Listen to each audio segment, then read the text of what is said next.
Welcome back to today's UCLA Esports Invitational. I'm your host, Jacob Jim Mountain Palmer, joined by Michael Fish Fisher here from the Boise State Esports program as we're assisting UCLA in bringing all of this esports action to you. And on day one, it is Hearthstone, nothing but Hearthstone. And Fish, it is really nice to be able to cast this game for as long as we have. Because we're in for a lot of it today. Both of our favorite games to play. And right now in this matchup, we are now going up against Fish. Why don't you take this?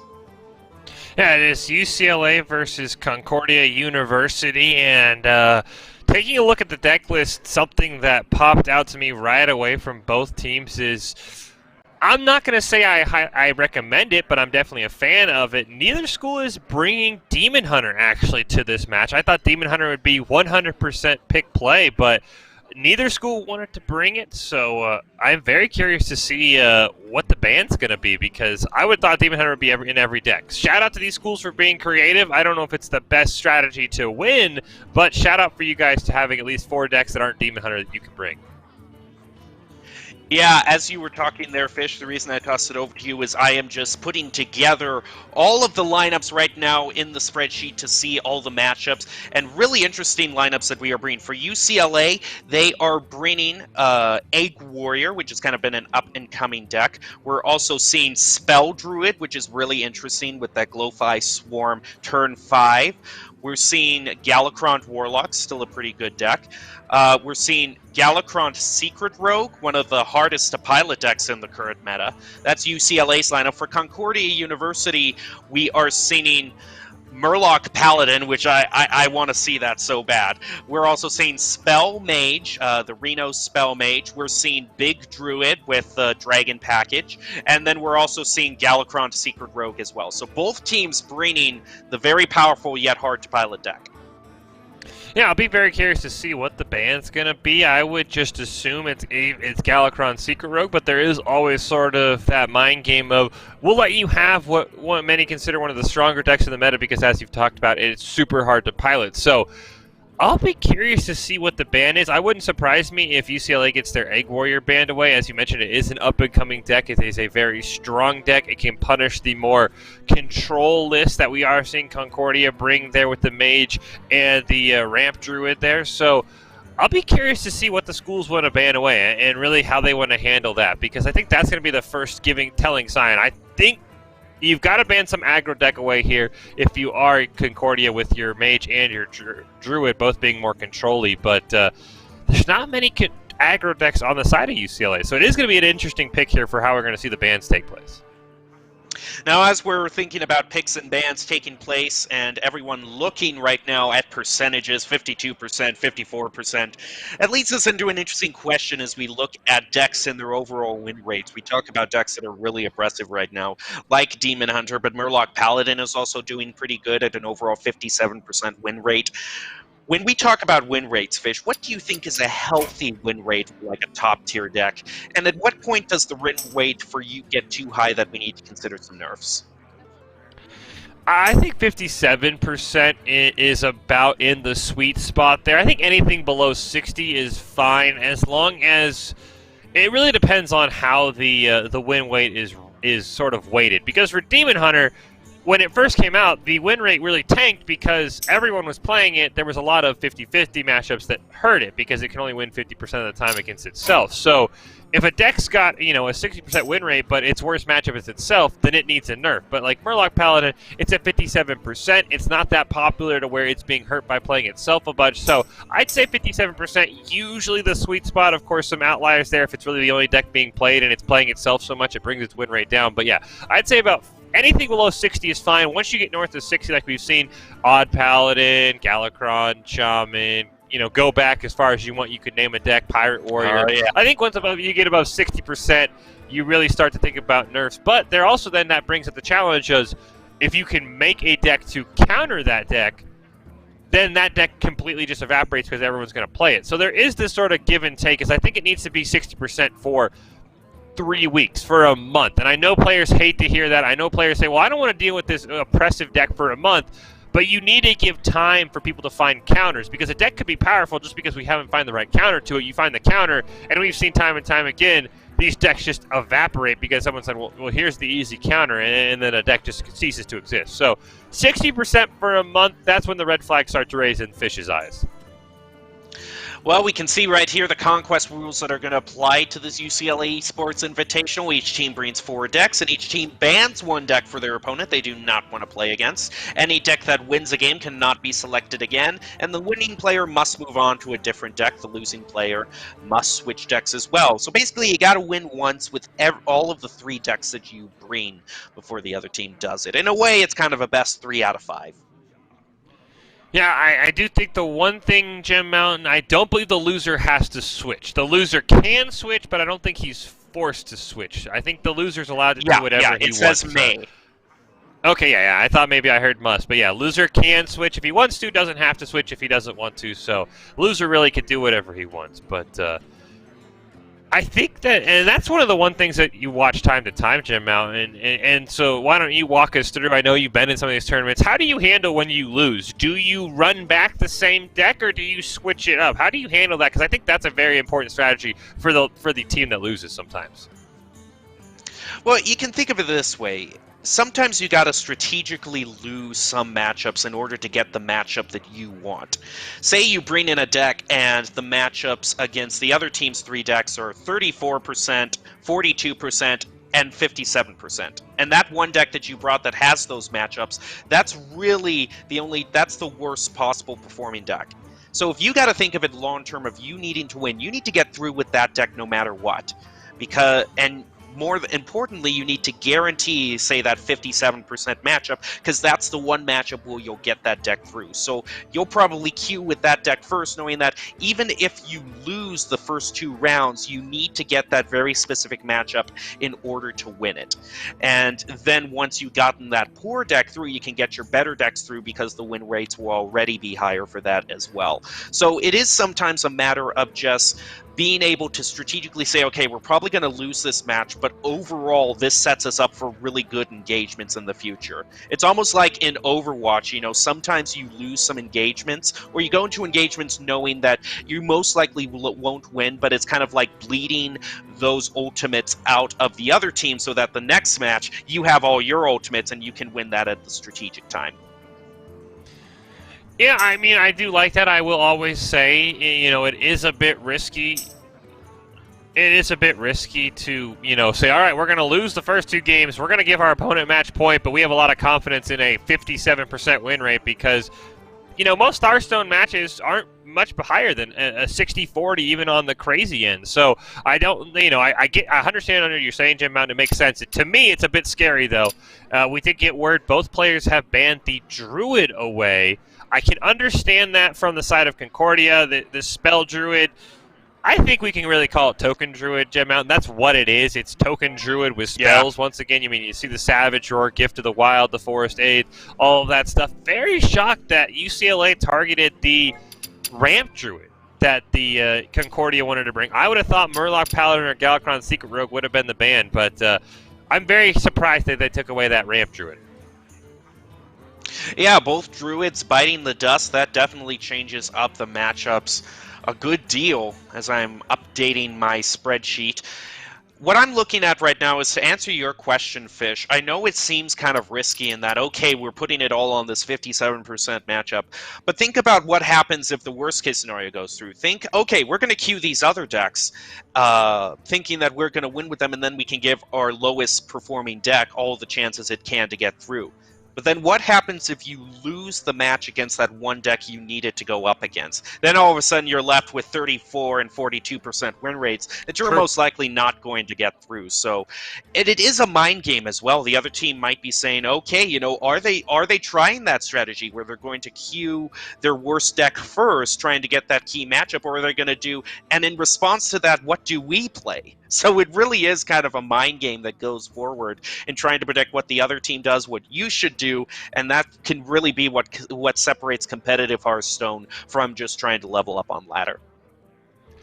Yeah, and I think taking a look at this, if you want to take UCLA, I can take Concordia here in what decks they want to play first. And I would think I'll take your strategy. I would play the Spell Mage here for Concordia first. I mean, you've got Galakron Secret Rogue, Murloc Paladin, 2 of the A-tier decks, both sitting above 56% win rate. And then you've got the Spell Mage. So I would take a page out of your book if I'm Concordia here. Play the Spell Mage, try and get that out of the way, knowing your other 2 decks should be favored here.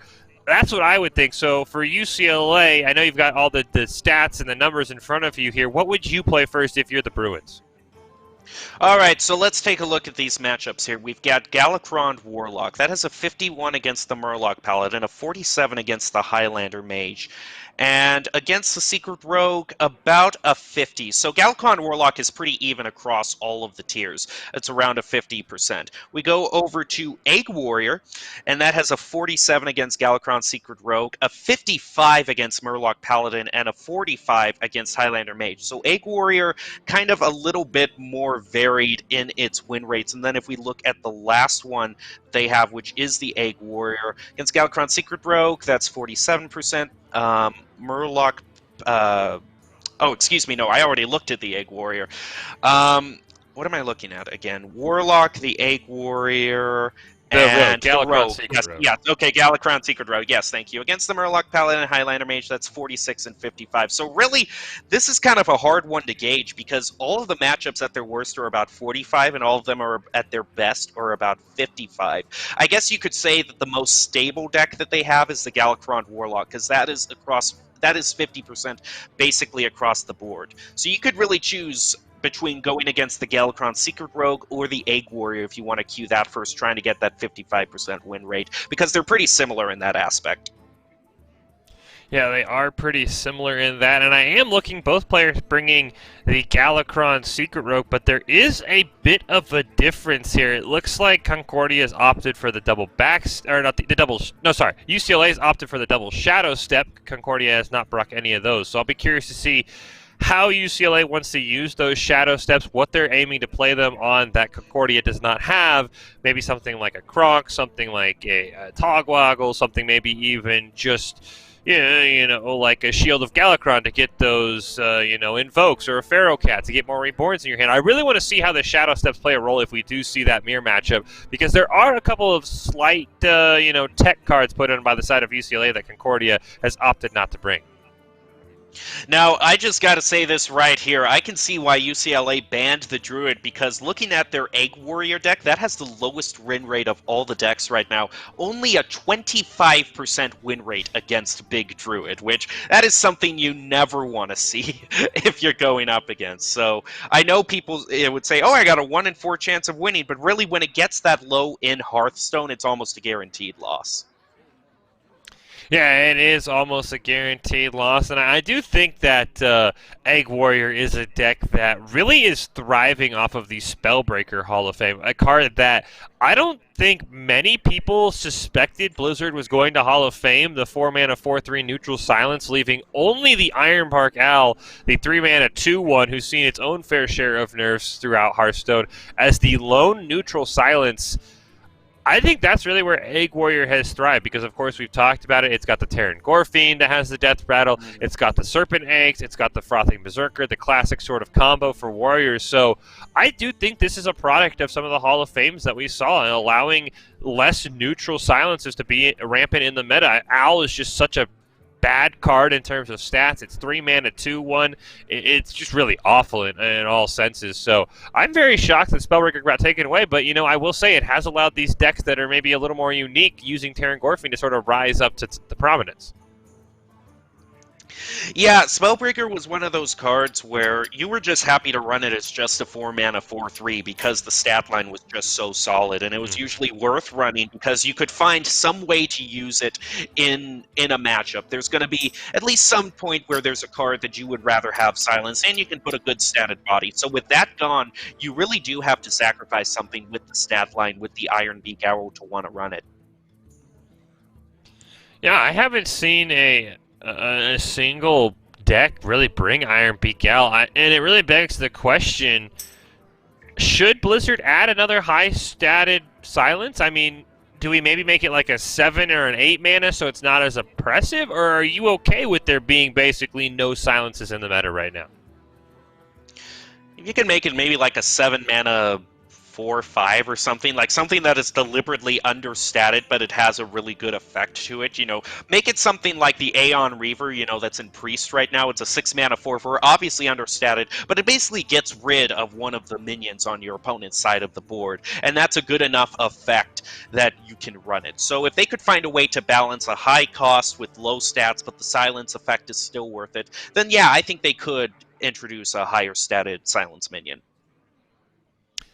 And I do. We talked about this because we saw this matchup earlier this week on the Boise State stream with the Egg Warrior versus the Mage, and I kind of said Egg Warrior struggles against Mage because all of their combo cards, the Serpents, those are 4 health. The Frothing Berserkers are 4 health, which it does not actually look like UCLA opted for Frothing Berserkers. That is an interesting tech there, but the Mage deck for Concordia not running any Flame Strike, so those Serpent Eggs are going to be able to sort of run rampant, really as rampant as they can, without being too feared of being cleared away. So very curious to see how that Egg Warrior does. I think it has to like all of its matchups except maybe against Murloc Paladin, where it's at risk of being just sort of rushed down. But also curious, not opting for the Frothing Berserkers means those Serpent Eggs are really your only win condition. There is not much more in that deck that's going to allow you to win besides, combining a Kor'kron Elite and Inner Rage. So very interesting to see what UCLA is going for there with the sort of 2 Serpent Eggs are your win condition, and after that, you're sort of just hoping you got the opponent low enough to finish them off. So we are going to be taking a short break now that we've discussed a lot about the meta. Now that we've talked about the meta, it's time to get to the matches, and we will get to them after this short break. So stay tuned, and we'll start with round 2 of the UCLA Esports Invitational.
Gul'dan versus Medivh! Let the games begin. Your soul shall be mine!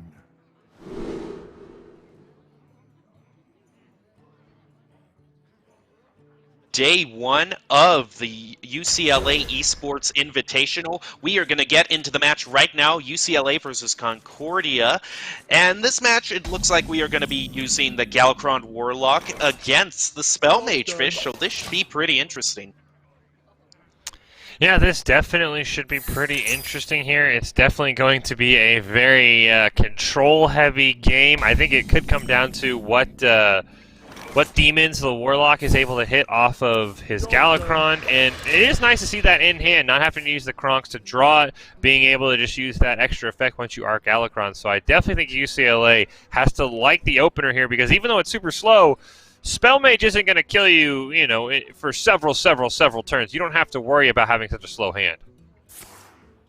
Yeah, it is also going to matter on how early they can get out that 6-6. So overall, in terms of win weights, the Galakron Warlocks at a slight disadvantage here with a 47.5% win rate, but that's like within the margin of error of most polls. So it still is a pretty fairly even one. But I gotta say, what I like about Spell Mage is almost just how non-strategic this deck is, because it has so many generate effects that it really gets its value from you generate so much that you're eventually going to get what you want. You don't necessarily have to build a deck list in the fact that you just play cards that keep generating you stuff and you'll eventually get the good cards. Yeah, I definitely was shocked that Blizzard was able to create another no minion archetype. I know Spell Hunter was a very, very dominant archetype with the Rockladar bow that they got that really just allowed them to reload. So I will say I'm very excited that Blizzard was able to add another spell archetype. I think Mage makes complete sense. Now, a lot of the minions in Mage do sort of help, so we'll see. I'm not quite sure that this is as strong as Spell Hunter was, but I'm definitely glad that we do have. It really is. Mage has just sort of had this archetype forever of Casino Mage. You go in, you put a bunch of cards in your deck, and you just sort of go to the casino, you pull the slot machine, and you see what the heck's going to come out. I mean, it's really started with Yogg Saron for Mage, but I really am kind of upset we haven't just called these Mage decks Casino Mage, because that's what it is. You pull the slot machine, and you hope it spits out a ton of coins and not your hero portrait blowing up. Yeah, I actually think that that's a really nice way to describe it, is Casino Mage. And I really think, I know there are some people who rail against RNG so much, but I think that Hearthstone can kind of, at times, when it's done right, hit that sweet spot, you know what I mean? Of just it being a fun game, not necessarily knowing what's coming to you. And when RNG is done right, I think in a game like this, it can actually be very fun and also kind of create its own culture, almost. Yeah, I do think there is a fine line on how much RNG you want in a competitive esport, because you don't want major tournaments being decided on 1 in 10,000, card generation plays that we've seen sometimes. So I do think there is a fine line. I think that is part of the reason that we saw the Yogg Saron nerf, because I think there was at one point where every tournament deck for major competitions brought Yogg Saron, and they're just like, we're going to throw Yogg Saron down. 80% of the time he's probably going to win us the game, 20% he's going to lose it. We're just going to let him decide. So I do think there is a very fine line that Blizzard has been running. I think they have sometimes been on the wrong side of it, where too much RNG just kind of kills esports, because how can I have a competitive event that was determined in a 1 in 10,000 off a 1 in 10,000? True. So I do think that RNG is a very finicky thing to balance. I will say I am in the camp that I think Hearthstone has got a bit too RNG heavy in recent years, but I do think it's coming back down. Yeah, that is a good point, especially once Yogg Saron rotated out. But of course, now we have Puzzle Box of Yogg Saron, so I suppose that's still, hanging around. The thing to remember about RNG, though, is just how addictive it can be, though. I mean, people go to casinos and pay tons of money just to sit in front of a slot machine. that has a random number generator that's slightly rigged against you, but still, it is basically nothing but RNG. And people will be content to be entertained by that for hours on end. So there is definitely an entertaining value of RNG, but like you said, it is a matter of balancing if you want something to be competitive. I think the best scenario is something like competitive poker. I mean, people watch competitive poker in the fact that it is something that you're relying on the luck of the cards, but at the same time, it's how skilled are you to do the best of what you've drawn. Yeah, and I think Hearthstone definitely was at that, where it is a lot of hand tracking what your opponent has in that scenario, which I was very shocked they did not play the Galakron there, or at least the Taunt. I mean, drawing 3 cards when you're that low is, I think, actually just going to end up Yeah, losing. we're done.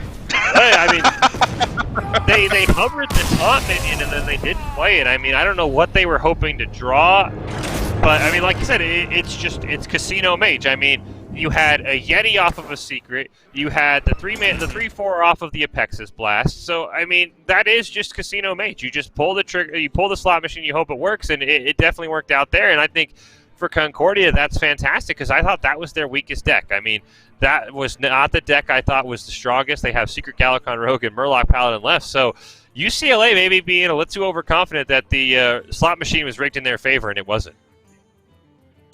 Yeah, it is interesting. What did I say at the beginning of this match, Fish? I said it is going to matter very much how soon they can get that 6/6 dragon out. They were able to get it out so fast that really it was such a big threat that it really forced the other team to play removal. They were playing defensively so much of that match. And when you think of what Galakron Warrior is, you know, with those invokes, with flooding the board with those 1/1s, that's really something that Galakron Warrior should be doing instead of Spell Mage. So the fact that they were able to get out those big threats and get those great secret hits so fast in that matchup really tilted it for them.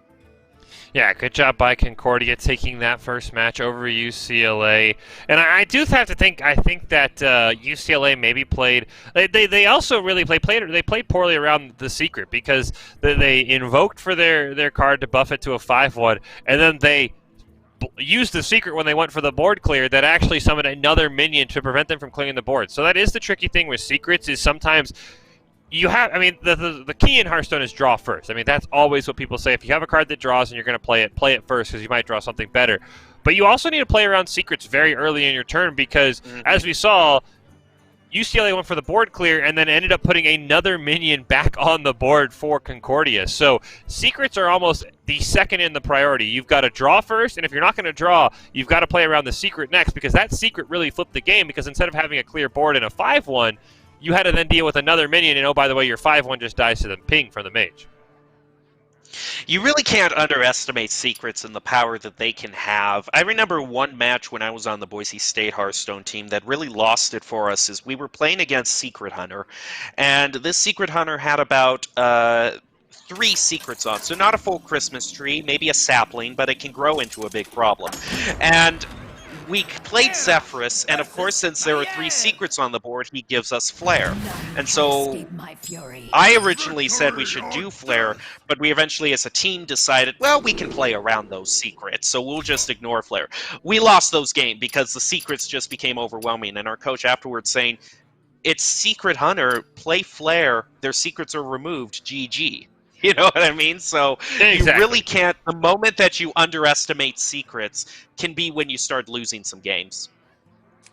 Yeah, I mean, Secrets are so powerful in the meta. I mean, I'm not sure how I feel about Rogue becoming another class with Secrets. I really thought I liked them being on Hunter, Mage, and Paladin, because you had the different varieties. Paladin having the 1 mana, Hunter having the 2 mana, Mage having the 3 mana, now Rogue starting to encroach with their own 2 mana Secrets. So I do think Secrets are something that are very tough to balance, but we'll have to see, because speaking of Secrets, that's what we're going to have here. It looks like for Concordia, they want to go with their Secret Galakron Rogue, and it looks like we're going with the Egg Warrior on the side of UCLA. And like I talked about, this is an Egg Warrior that does not have Frothing Berserker, which I was surprised. I was looking through some of the more popular deck lists on HS Replay, and not a lot of them included Frothing Berserker, who I felt should be an auto-include in this deck, because your win condition without Frothing Berserker is a huge Serpent buff with Rampage or Terran Gorfine. I think you have to add to your win conditions because having 2 cards as your win condition is sort of costly. Frothing Berserker, just because of how big of a threat it can be late game, is one of those pseudo taunts where your opponent is going to do everything they can to remove it right now before it becomes a 15 attack Leviathan that's just going to mow you down. I do have to say, this win rate for this matchup, Egg Warrior versus Galakrond Secret Paladin, basically nothing's changed. It's still about a 47.5% win rate for UCLA. So they still, it's still fairly even, but a slight favorite to Concordia University, just as pure stats go.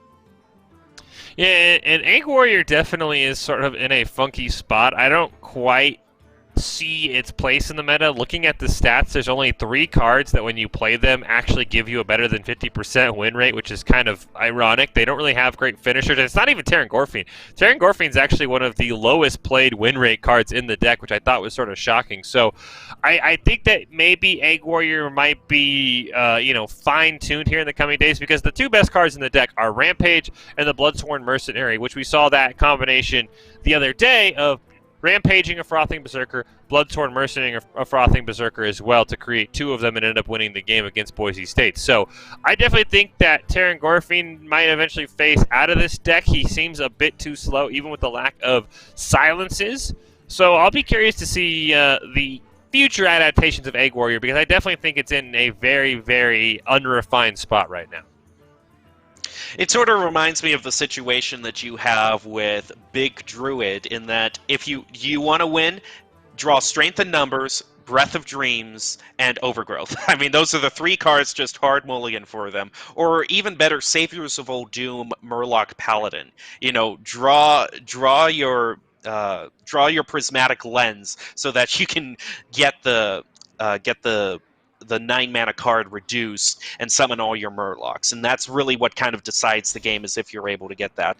It actually, Fish, you use the term casino for 2 scenarios. One, casino is in a deck that generates so many different cards that it really is like pulling a slot machine. The same time, casino based on the mulligan. Do you get the card that you need to win in your mulligan? Pull the slot machine and see what happens. Yeah, I mean, that is going to be the same in every card game, though. That is the one thing where I'm okay with it being RNG is, hey, what are you going to mulligan for? Are you going to get what you need? But there is something to be said of, and we've seen it time and time again at the professional level and even at the collegiate level. Sometimes you don't get the win condition. You look at the 2 teams starting hand, you'll say, Team A is heavily favored, and Team B finds a way to play around it, survive long enough to win. So I do think the mulligans are overrated unless you're playing aggro, because in aggro there are very, very specific cards you have to hit. Now with Leroy being gone, it's not as bad as having Leroy in your opener. So I do think that the mulligans are able to be played around. That one really I think comes down to player skill. But yeah, that is a bit of a casino, as you mentioned, where you kind of have to hope you get the right cards. But in decks like Egg Warrior, they're, that's where the mulligan really comes into play, because if you don't hit the Serpent Eggs, you're just kind of drawing for them. Well, it seems like I would argue that mulligans can still matter for control decks. I've had too many games where I was playing as Control Warrior was because I had Dr. Boom in the lower half of my deck, I lost the mirror match. I mean, there are circumstances where mulligans can really matter for control decks if they have a really big power card that swings it. Yeah, I would say control mulligans are definitely the hardest, especially on ladder, because you have to know what your opponent's playing based off just on the deck, and you have to mulligan either for, oh, it's control, I've got to mulligan for my late game cards to play them first, or, oh, it's aggro, I've got to find my early removal. So there is a bit of skill involved in the mulligan, knowing what to keep, because just if you go to the stats of HS Replay and you say, okay, well, this is the best mulligan kept rate, I'm going to keep it, that's not always true, because if your opponent's playing control, you need to be completely different than if you're playing aggro. So I do think the mulligan is really where you can see player skill shine through, even if it is random what cards you're going to get, because you have to know how to handle your matchup instantly. There's no information given besides the class, and you've got to know, what am I mulliganing for and what are my win conditions, at least right now. Yeah, and we will definitely see that in the upcoming matches when we are able to look at that. Let's take a look at the lineup just one more time and just get any comments on Galakrond Secret Rogue, which is something that I wanted to talk about. in the fact that it is a very hard deck to pilot, in the fact that you have to get your secrets to go off at the right time. And it really punishes you if you misplay your cards. And let's sort of talk about that concept of like some of these decks in the meta are really easy to pilot. You know, Face Hunter, you just attack Face. Yeah, no, not pirate. If it's a pirate deck, then you can pirate the pirate deck. But no, pilot in the fact that you know, Face Hunter, you just go face. You hit your hero power, you just keep going face until they whittle down. And then you've got decks like Galakron Secret Rogue or Combo Priest, if you remember that.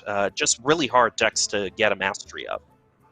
Yeah, and I do think we talked earlier in the stream about what win rate is acceptable, and I think that is the one problem with win rates unless you start to refine them down, you know, what's the top 1,000 legend, maybe what's, you know, Diamond 4 to legend win rates, because I do think some of these decks like Galakron Secret Rogue, at least in the past, we've seen that at high levels, they have just incredible win rates. I mean, 70% win rates at legend sometimes, but because they're so hard to pilot, players in bronze sometimes make mistakes that the players in diamonds don't make, so it starts to balance out the win rates. So I do think win rates can be a bit tricky, but yeah, it is crazy to see how hard some of these decks are to pilot, and I do think that's the one thing with the Galakron Secret Rogue is it is very, very hard to pilot. That is the one thing I do like about Rogue Secrets is they're a lot more set and use them correctly than Mage, Hunter, and Paladin. 99% of the time are set it, forget it, and let's see what's going to happen. So I am glad that Rogue with their secrets are able to maybe be a little bit more technical. But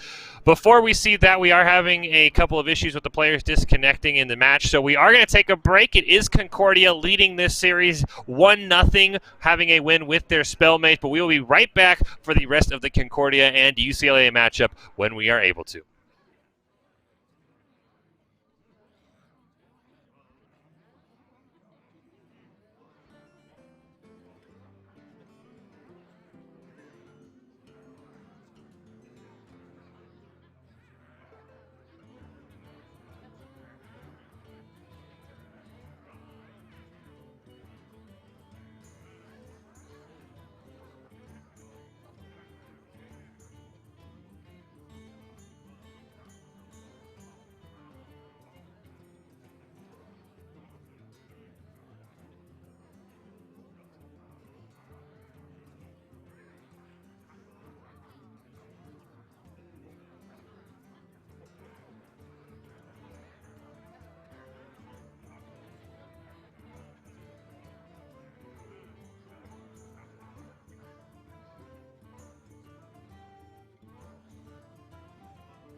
as your scape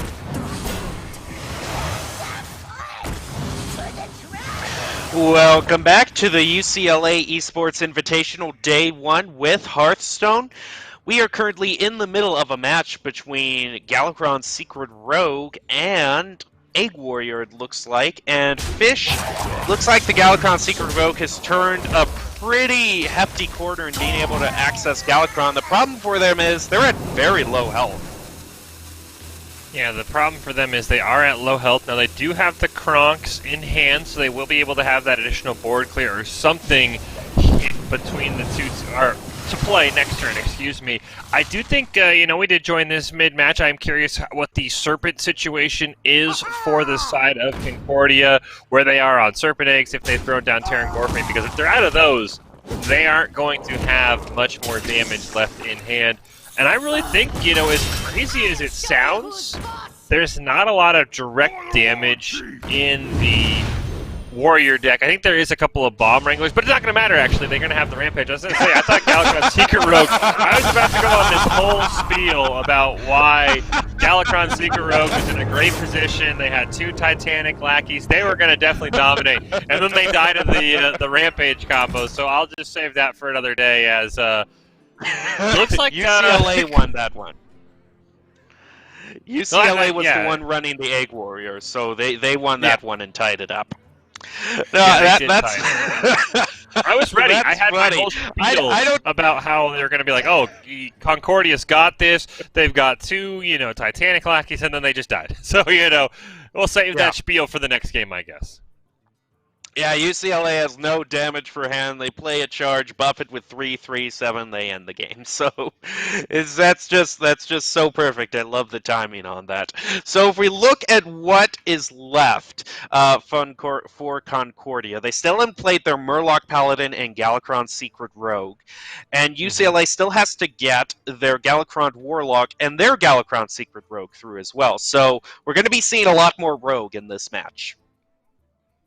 Yeah, and the Galakrond Secret Rogues, there are a couple of differences that I think if the two do play each other that I would like to point out. The Shadow Steps being used by UCLA, the double Devoted Maniac versus just the one on the side of UCLA. So there are a couple of interesting techs. I kind of do want to see the 2 Galakrond Secret Rogues go up against each other because I do think it'd be curious to see how the tech choices for each side actually end up playing out. So we'll see if that's the case. As you mentioned, Concordia still has the Murloc Paladin, UCLA still has the Galakrond Warlock. So looks like it's going to be the Galakrond Secret Rogue versus the Galakrond Warlock, Jim Mountain, from what I can hear in the background there.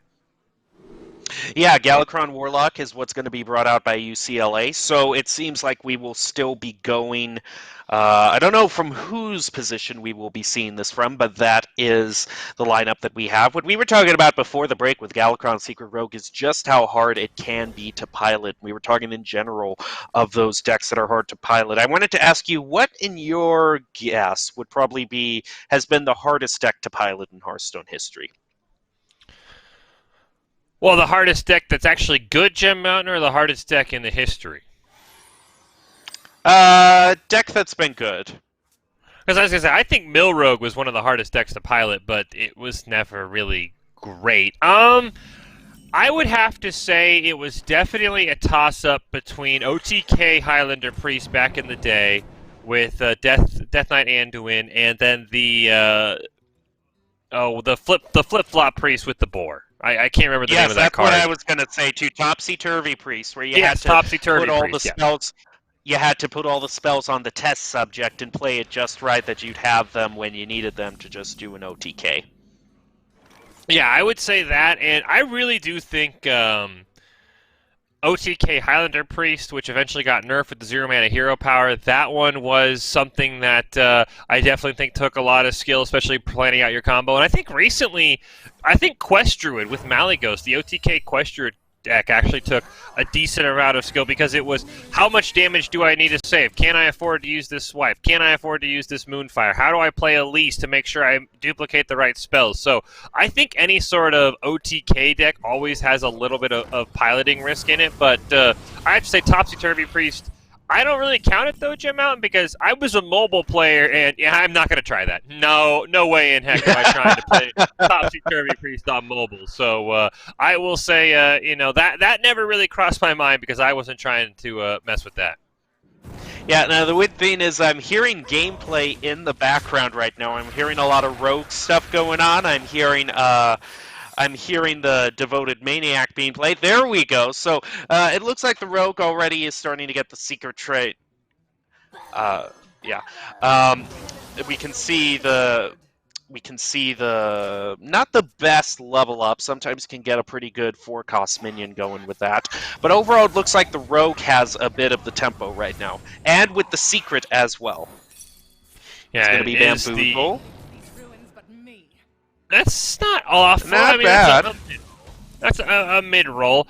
I do think, as we talked about, a lot of the value in Galakron's Secret Rogue, though, comes from playing your secrets in combination with Shadow Jeweler Hanar, because then you generate more secrets, and that's really been Rogue's MO, is just continuously generating more cards and outvaluing the opponent. So I'm going to say, for the Rogue, I don't know if it was that great of a play to use that Bamboozle that early on. Maybe the 4-2 can apply a lot of pressure, but I think you've got to try to save those secrets to get Hanar value. But right now, it looks like they're just content using them in almost a tempo sense. So we've talked about how hard this deck is to pilot, and I think they've sort of foregone the Hanar value and said, we're just going to try and out-tempo you with the secrets, which now we're just into standard tempo Galakron Rogue, which is a deck we've seen for a very long time. Yep. Now, UCLA is going to get that push back to their hand, although I don't think that they would mind necessarily having another board clear. The problem is that they summon that ambusher, and now that's even more pressure on them board-wise. If you're looking at, by the way, if you're looking at the scoreboard right now, UCLA is tied with Concordia 1-1. So this is a tied match right now, and we are viewing it from the position of Concordia, I believe, because UCLA has the Galakron Warrior.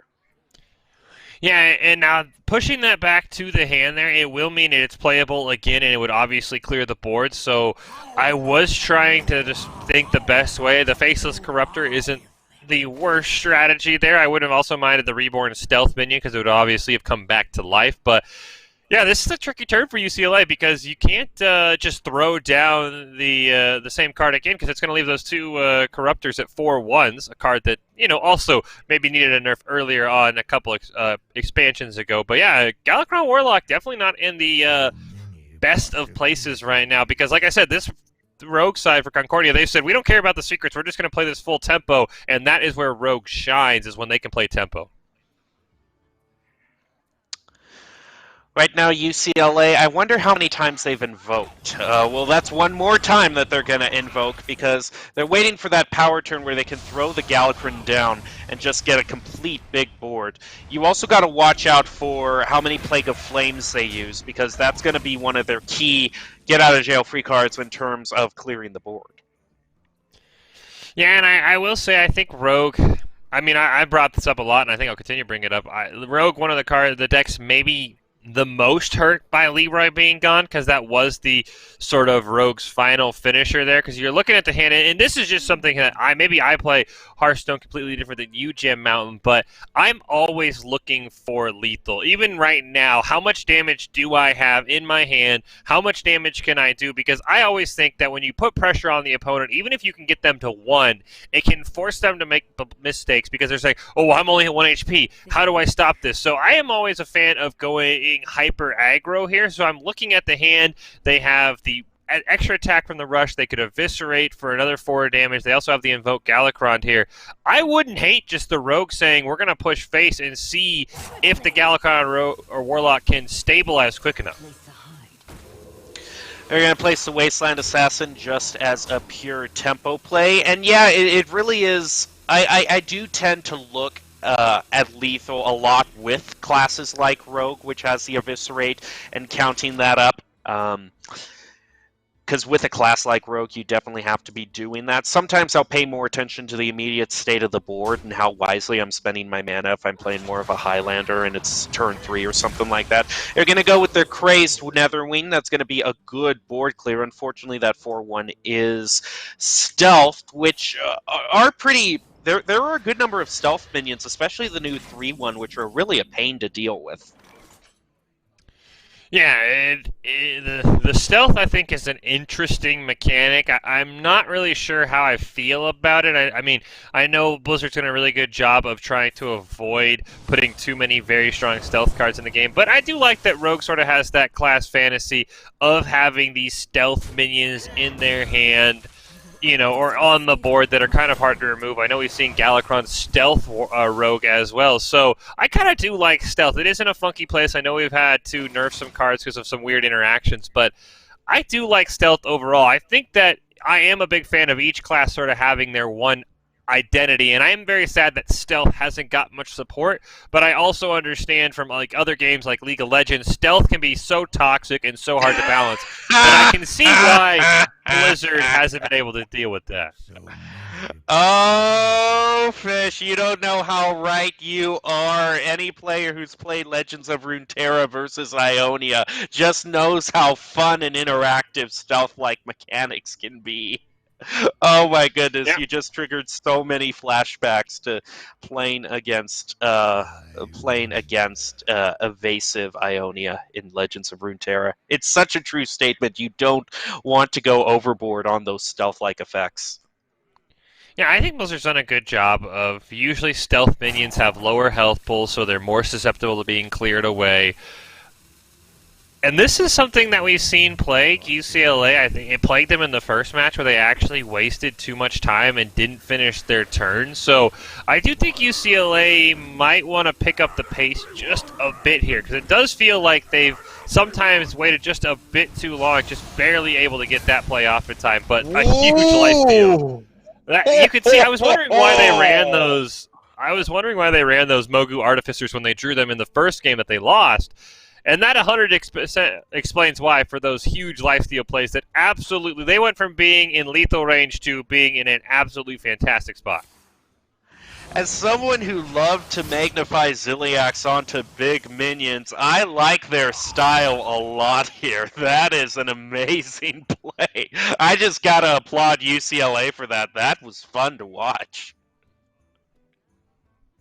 Yeah, that was really fun to watch. Now, I do see they have gotten interesting with the Goblin Lackey. 3 of them in their hand. So Goblin Lackey plus Eviscerate is a 7 damage burst they can put out anytime later in the match if they want to pull it off. But looking at the deck list, there's not, outside of a really big Van Cleef, or maybe you can summon the 8/8 Dragon off of Dragonhoof, there's not really a great card for them to combo. So this is one of those things where the Rogue has all these damage potentials in his hand, but he doesn't really have a great way to put them all together.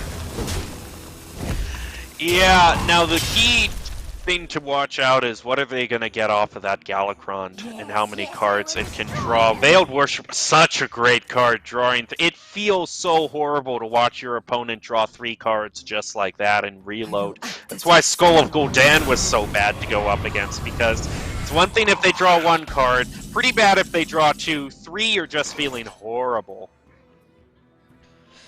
Yeah, 3 you're just feeling just awful about. Now there is the difference in where they draw 3 because they have to invoke a certain number of times, unlike Skull of Gul'dan where they can draw 3 whenever they want.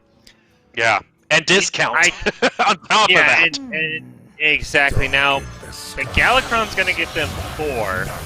I would rather them save it and try and play all of those cards in combination with Van Cleef, because I think making a huge Van Cleef is definitely a good strategy, but I also don't hate the Hanar into Bamboozle, start generating some of those other secrets, because that is the power of Rogue, is hand tracking is so huge at this level, knowing, okay, what card could they have? When you're generating cards from other classes, it just throws in this whole unknown element that the other team really might not know how to deal with. So I think the Hanar Bamboozle combo is something they consider, but I also don't hate saving it and just making a huge Van Cleef and forcing UCLA to deal with it. And looking in their deck outside of the Plague of Flames, they don't have a great way to deal with it.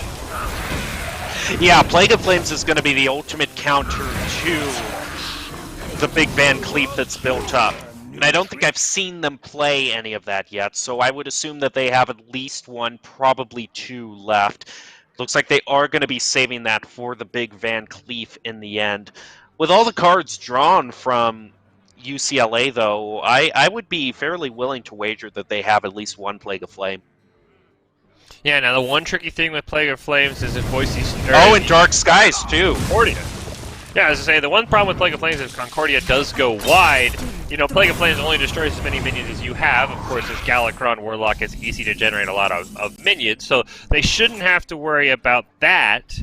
I still think potentially a huge Van Cleef is something you could play. It is kind of tricky with your lackeys, but I think that's still something you go for here and force them to have that removal. Yeah, here we go. What are they gonna get? Okay, this one. No Bamboozle, Noble Sacrifice, Flame... See, this is where the deck, the strategy of it really comes into play. They're gonna use the Flame Ward, the Freezing Trap, the Eye for an Eye. What a meme card that can be.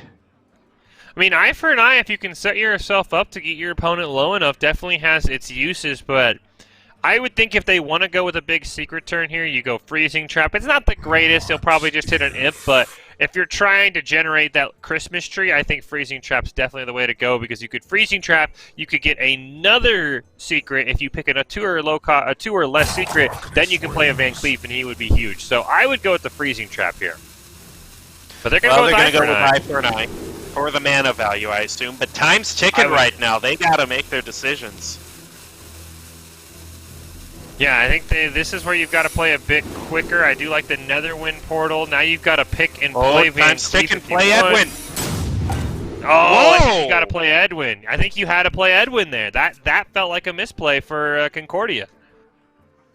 Well, I mean, they've got a Christmas tree going. But yeah, that big Edwin play. Are they just nervous about the removal? Potentially. Ooh, that's not the best. Alar is a card that everyone wanted to be good, but it's really just sort of awful. Well, the problem is now for the Edwin is that unlike the lackeys, now you don't have that card chain to rely on the Hanar to build him up. Yeah, I mean, you do have your Blackjack Stunner, which is a targeted freezing trap, which is very, very helpful. You still have a way to generate a big Edwin, which I think has to be your one-win condition now if you are the side of Concordia, but yeah, I think not playing that Edwin was huge. I know there's the removal, but if you force them to get the removal, I think that's infinitely better than just having an extra secret. Well, there goes the Eye for an Eye. Gonna hit them for 4. See, this is why we were talking about Galakron's Secret Rogue being so hard to pilot, because what we just saw in the last 2 minutes, there were so many decisions that went into. It's like, when you're reviewing this, where do you start in analyzing this?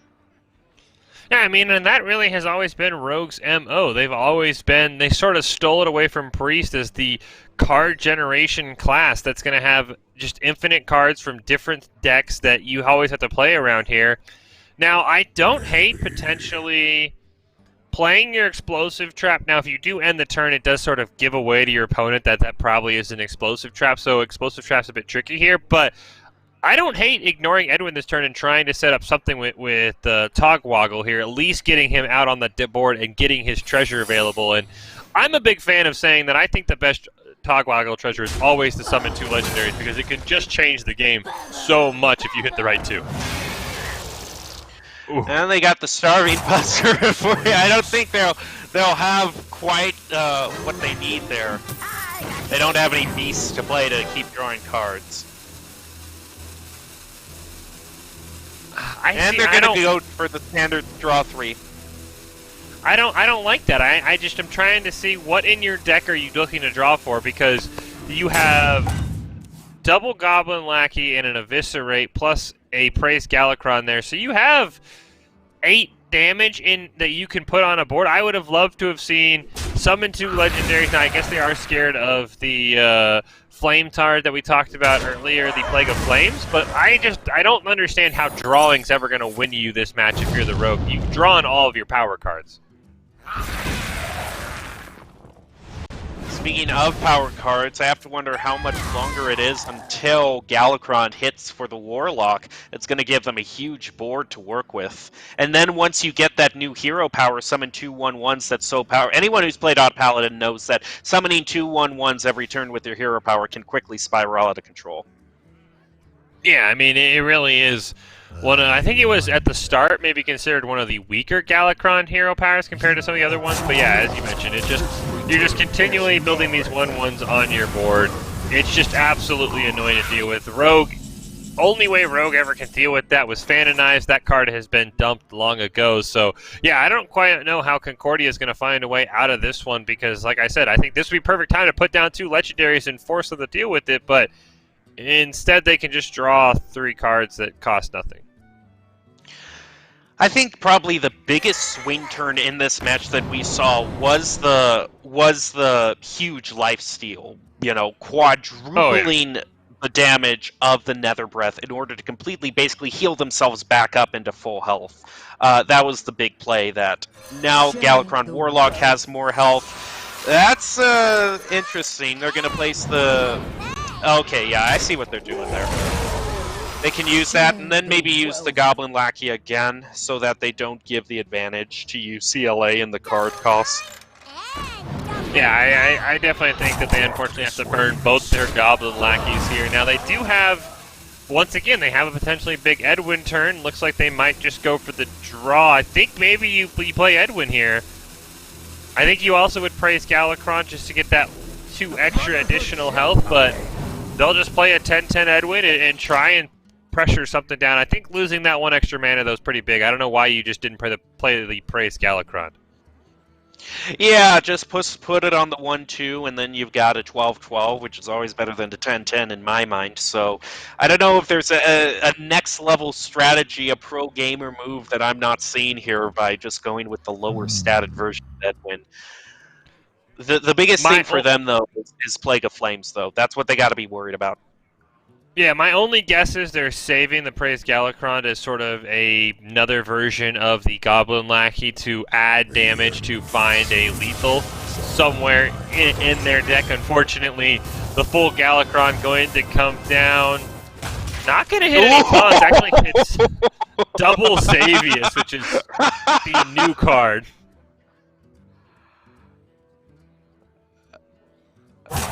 It's burning out. What? I just want to know what tickled your laughter there so just, hard. Just the two 7/5s. I mean, you can get such a big board now. That's the thing. That is true. I mean, that is huge Plague of Flames value if they want to pull it off. So now I think the Rogue, you've got to find lethal somehow here. This is one of these lethal puzzles if you are the Galakron Rogue, because you're not surviving this board. Yeah, this is the lethal puzzle. This is the Boomsday Project single player mode. You know what I mean? Where we're find the lethal puzzle right now, except this one's for keeps. Yeah, so you look at their hand, they've got 5 damage with Praise Galakron and Eviscerate. They're also sitting on 12 on board. That puts them, unfortunately, at 17. They have a couple of ways to generate some lackeys. That card, I guess, okay, that card they're going to use to get the sort of targeted freezing trap. So it looks like they actually might be going for the extend the game version. Now, I know trying to find... they had 14 points of damage might have been a little insane, but I'm not sure if you lose Edwin if you really have a win condition if you are the Galakron Rogue.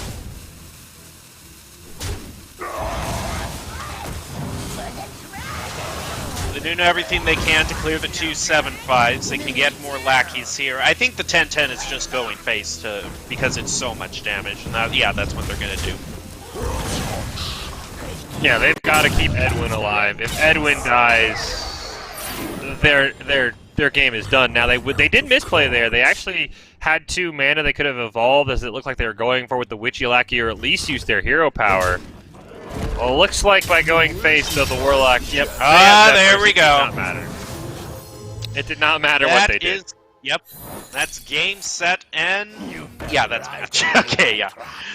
That's game, set, match. Good job for UCLA coming back into the lead. Now has 2 victories. All they have to do is get one more, and guess what deck they have left, Fish?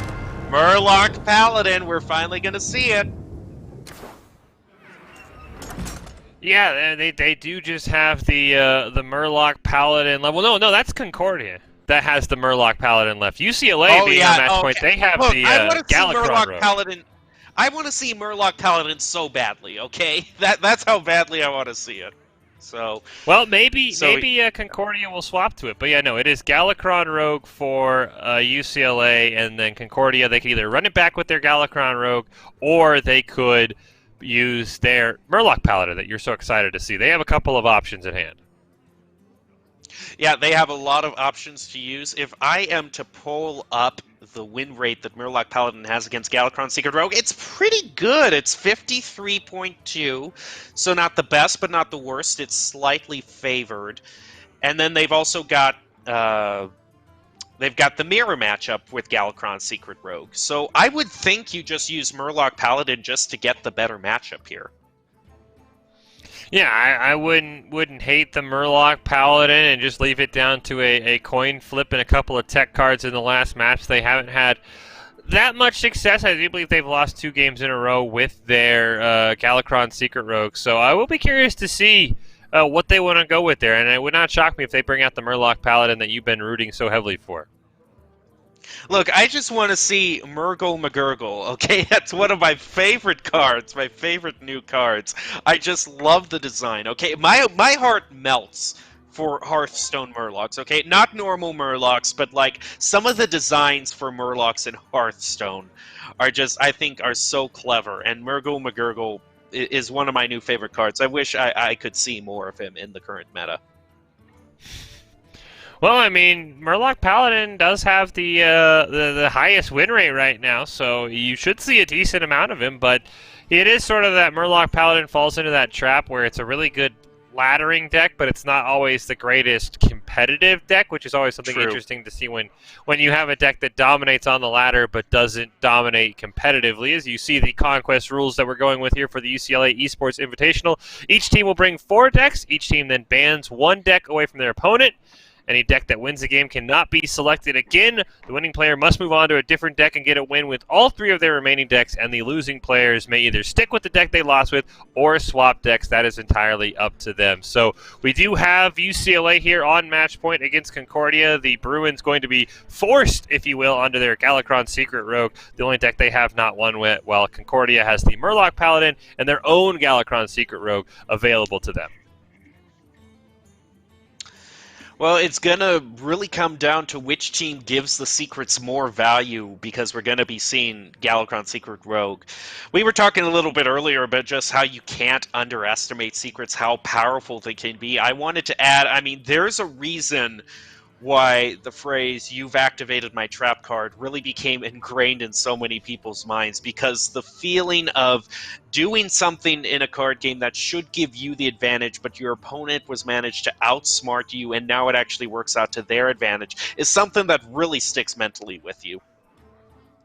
Yeah, and it is going to be interesting. I'm just looking at these 2 Galakron Secret Rogue deck lists here, and there is actually quite a few differences between them that I really hope, I know you're looking forward to seeing the Murloc Paladin here for Concordia, but I really want to see this Galakron the Secret Rogue mirror matchup, because I really do think the tech choices are, I think the tech choices are definitely something that I want to see. I mean, looking at it, Concordia is running 2 copies of Ambush, 2 copies of Bamboozle, so they have more of those secrets to compare with Shadow Jeweler Hanar. UCLA's gone with a double Shadow Step, but they only have 1 version of each of those secrets and 2 dirty tricks. So I'm curious to see how the different choices in secrets. Of course, Concordia doubling up on Ambush and Bamboozle, only 1 dirty trick, and then UCLA only 1 Ambush, only 1 Bamboozle, but 2 dirty tricks. I am curious to see how that tech plays out. I'll be honest, I do want to see the rationale, and that's the fun part about these tournaments, and even on ladder sometimes, is you're playing basically the same deck, but there is that sort of difference in, we brought these 3 tech cards, you brought those 4. So I am curious to see how that would play out if we do see the mirror matchup come in at some point. Yeah, I suppose. I mean, the mirror matchup has some interesting possibility, but it doesn't have Murlocs, so for me, it's just both teams are dead to me if we don't see any Murlocs. That is how simple-minded my prediction is going to be. I want to see a lot of Murlocs coming out. I think it's so hilarious that the classes that they chose for Murlocs was Paladins. Like Paladins just get Murloc synergies for some reason. Yeah, I mean, it started out as Shaman. It never really worked. They threw some into Warlock for some reason. They tried that for one Oh expansion and then yeah, immediately yeah. it immediately went away. And yeah, they've just kind of settled in on Paladin as being sort of that go-to Murloc deck, and I really do think it's because the Paladin spells and non-minions like True Silver, Consecration, Blessing of Kings, those all just synergize so well with spamming the board with these little cute Murlocs, if you will. Yeah, I know. Okay, I'm looking up what you were talking about, the wild format, because that is a very interesting thing that you brought up. Yeah, they did bring in one Warlock Murloc card, which was Sea Devil Stinger. That was in Mean Streets of Gadgets, and 4 mana, 4/2 Battlecry. The next Murloc you play this turn costs health instead of mana. So I can see where they would probably be going for, in because Warlock loves to use, health as a resource, and in Murlocs where you kind of want to flood the board, I could see kind of like paying health to get extra minions out there could be an interesting strategy for Murloc decks. The problem is that was the only card they printed for Murloc. So I know people complain about every expansion Paladin gets only 2 cards for an archetype, and Blizzard says, okay, make that archetype work. At least it's not them giving just one Murloc to Warlock and then just saying, have fun. Yeah, I mean, I do believe Mean Teacher Gazistan was the expansion where they experimented with Warlock being able to cheat out cards by paying health instead of mana, which I thought was an interesting concept. I thought it was a unique class fantasy. We already have Life Tap where the Warlock pays health to draw a card. So I definitely think we have seen, there's several times where Blizzard says, all right, here's your class, we're going to try and force this archetype, and then everyone says that's not going to work, and then that card just sort of gets forgotten. I mean, we could spend the whole stream talking about cards that Blizzard has given to a class and then somehow forgotten the archetype. But yeah, it is kind of interesting to see how they've been trying to find the right mix for Murloc, and they've just kind of settled on Paladin, who has had, I think, 2 or 3 iterations of very, very successful Murloc Paladins in the history of Hearthstone. Yeah, my favorite, though, was the Ungoro run. I really liked the 2 mana 2/3, which buffed to 1/1, buffed another Murloc by 1/1, and then the Gentle Megasaur, which evolved all of them or adapted all of them. And really, even when Mean Streets of Gadgetzan was still in rotation, that period where it still was, also playing the Vilefin Inquisitor to change your hero power to summoning Murlocs. I mean, that just became a really fun Murloc Paladin deck to play. That's my favorite version of Murloc Paladin. A lot more favorite than you have to draw the Prismatic Lens to discount the 9 mana spell. Yeah, that is the not the greatest. Doesn't look like that looks like that one's fallen out of favor here, so I don't think we're going to see that. But I will say I do think I enjoy the Murlocs that Blizzard has tried to bring in here from time to time. So Yes! as we hop Yes! in, you got your wish. You got your wish, Gem Mountain. It is going to be the Murloc Paladin. All right, so a very interesting new card that they've revealed is that fishing pole, the Underlight Angling Rod, which draws you, or generates for you, new Murlocs. So that can really give some very interesting scenarios, especially if you get that the Shaman, the Underbelly Angler, I believe it was the one, Underbelly Angler for Shaman, which generates a random Murloc for every Murloc that you play, and that can really, if a Murloc deck gets that to stick, it can really barrel out of control because then they get such infinite playing card value. Yeah, unfortunately, the Grimscale Oracle is not the Underbelly Angler, but they should have another chance. Also, that was a huge Reborn minion that UCLA got. Maybe one of the better ones there because it provides the buff. It can sometimes buff the Pharaoh Cat if you're allowed to. And I will say, and this is something that I'm going to say I'll be disappointed in it. I really do think that the 1,000 win hero portraits, 80% of them are honestly just ugly. I got to say it, Jim, man. I mean, you see Pirate Valera's maybe middle tier. I know Rexar is awful. Rexar just got just treated awfully. I don't quite understand that one, but I really am disappointed. I know when they added 1,000 win portraits, a lot of people were excited. A lot of people have more than 1,000 wins on a lot of classes, but overall, I do think the 1,000 win portraits are pretty awful in most cases, Jim. Yeah, let me pull them up and see. You know, I do kind of like the Uther. I like the Anduin one. You know, those just kind of look like more powerful versions. The Illidan looks really cool. The new Illidan one, I don't know if you've seen that one. Yeah, it's like it's all darker. Yeah, it's darker. He's got his weapon his sword drawn. You can only see his glowing eyes, so that one looks pretty good. But yeah, I see what you mean. I don't necessarily like the new Garrosh one. That one just really doesn't look good. I'm swapped around with you on that one because I think the Rexar one looks kind of fine. It's the Garrosh one I don't necessarily like that much. You're the only person I've ever found who actually likes the Rexar portrait. I think it is atrocious. It's a disservice to my favorite class. I will only use Illyria if I ever hit 1,000 wins with Hunter because I thought that card was awful. But yeah, I think Garrosh is one of the interesting ones. I think Malfurion is okay. I think Valeria they just really did a disservice to. All they did is just put her in a pirate outfit. I thought that was kind of awful, I can see that.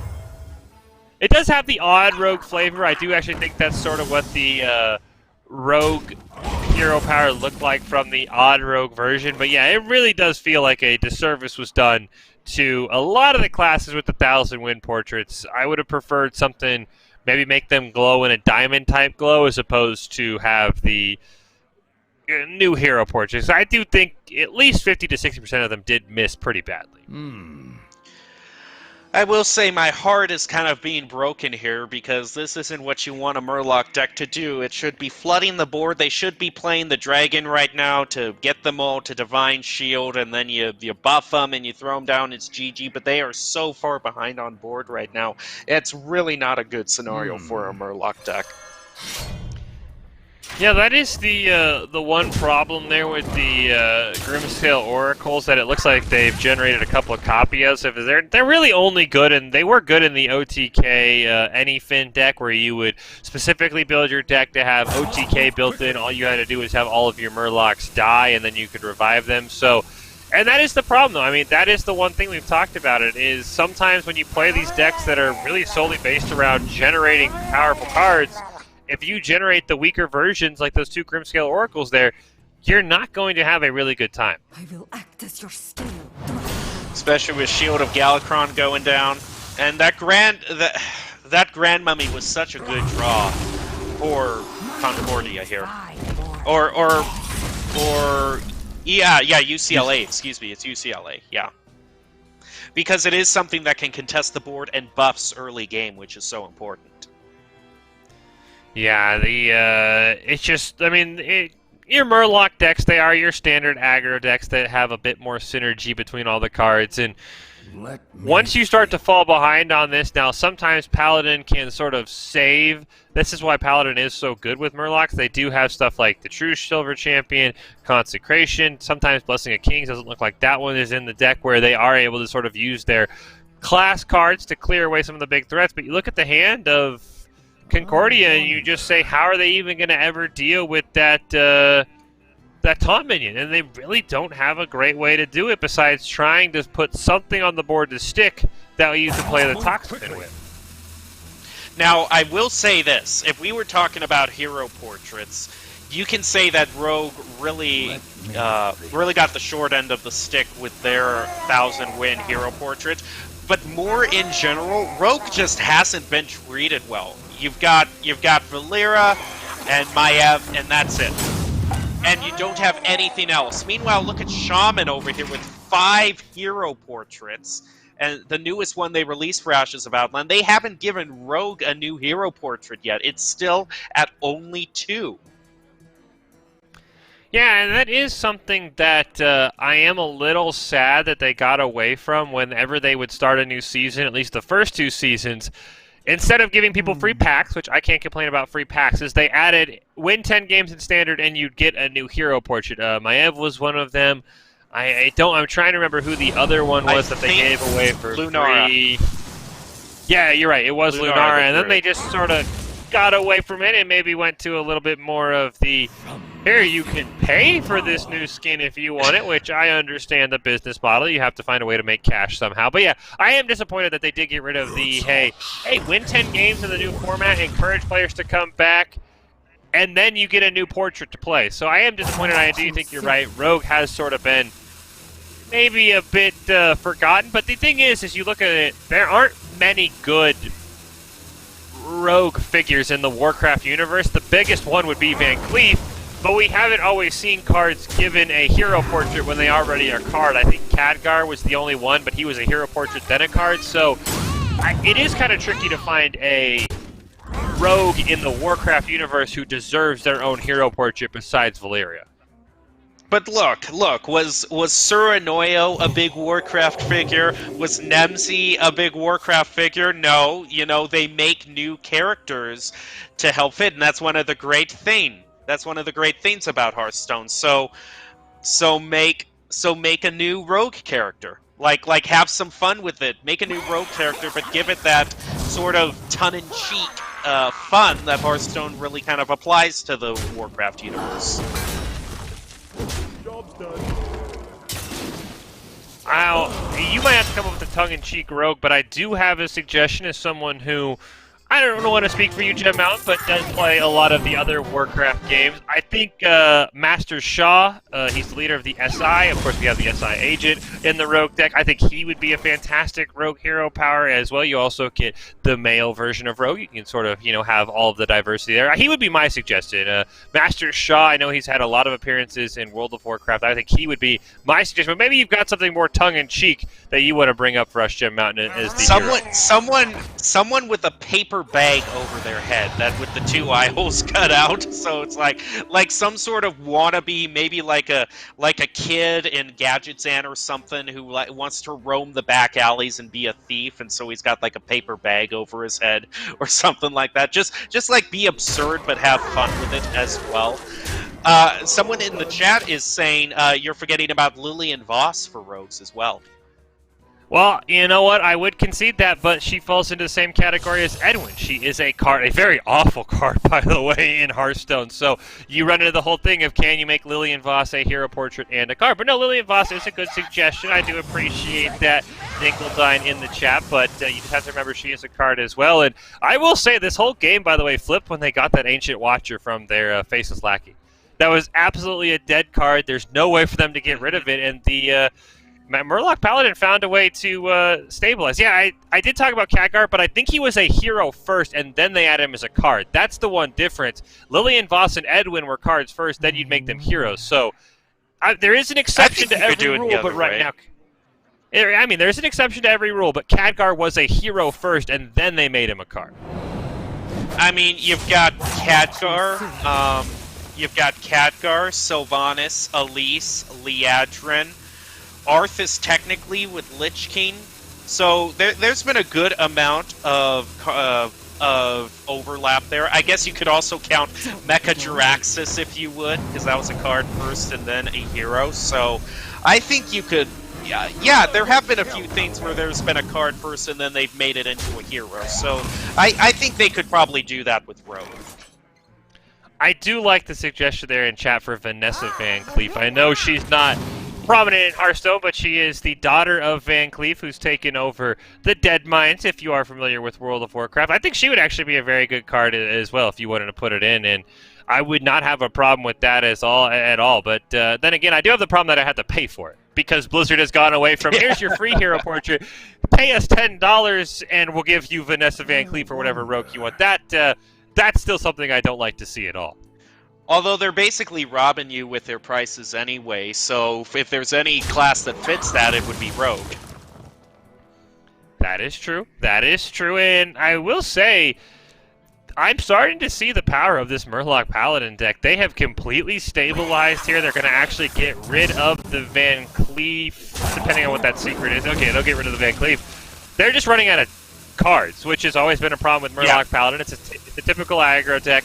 How do you generate cards? I think in the long run, the Rogue should eventually win this just by pure card value. Yeah, just by pure card value, finding a way to clear this out. It would be, you know, you kind of wish that they might have gotten Murgle McGurgle early on, because if they drop that, that's a complete board reload with Divine Shield, which is insane and kind of something that Murloc can really help in mid-game, so... Yeah, I think once again it just comes down to the insane value Rogue generates as a class, and it isn't, and it allows them to basically always be a tempo deck, because hey, maybe they didn't get the right card off of their draw, but then they generate another card, and then they're allowed to generate that card into another card, and then they just keep creating these cards that always have value, and that is the power of Hearthstone. If you have cards that generate cards, you will most likely win, because it's just impossible for the opponent to keep up with your value. Well, no, I wouldn't necessarily completely agree with that. Tempo is kind of what determines games mostly. I mean, value is really only something that necessarily applies once you kind of get into the late game and you're really kind of grinding more control-oriented stuff. It's tempo in the early and mid-game that really decides the matches. Very few games are decided necessarily on value. Tempo is much more of a deciding factor in your board presence and how much you can control the board. Yeah, but the best way to generate tempo is by adding cards to your hand that then allow you to have tempo. That would be the one thing that I would say, Jim Mountain, is that the Rogue, they're going to create a card that allows them to maintain tempo, and they're also going to get extra value on it because you're limited to 30 slots in your deck, but I would say the average Rogue deck may be closer to 40, 45 at some points, especially with Hanar being played as well, so... I really am a fan. I think it's the reason why, for the most part, Rogue has never, ever been in a bad spot in the meta, because it simply is always creating value by always generating new cards.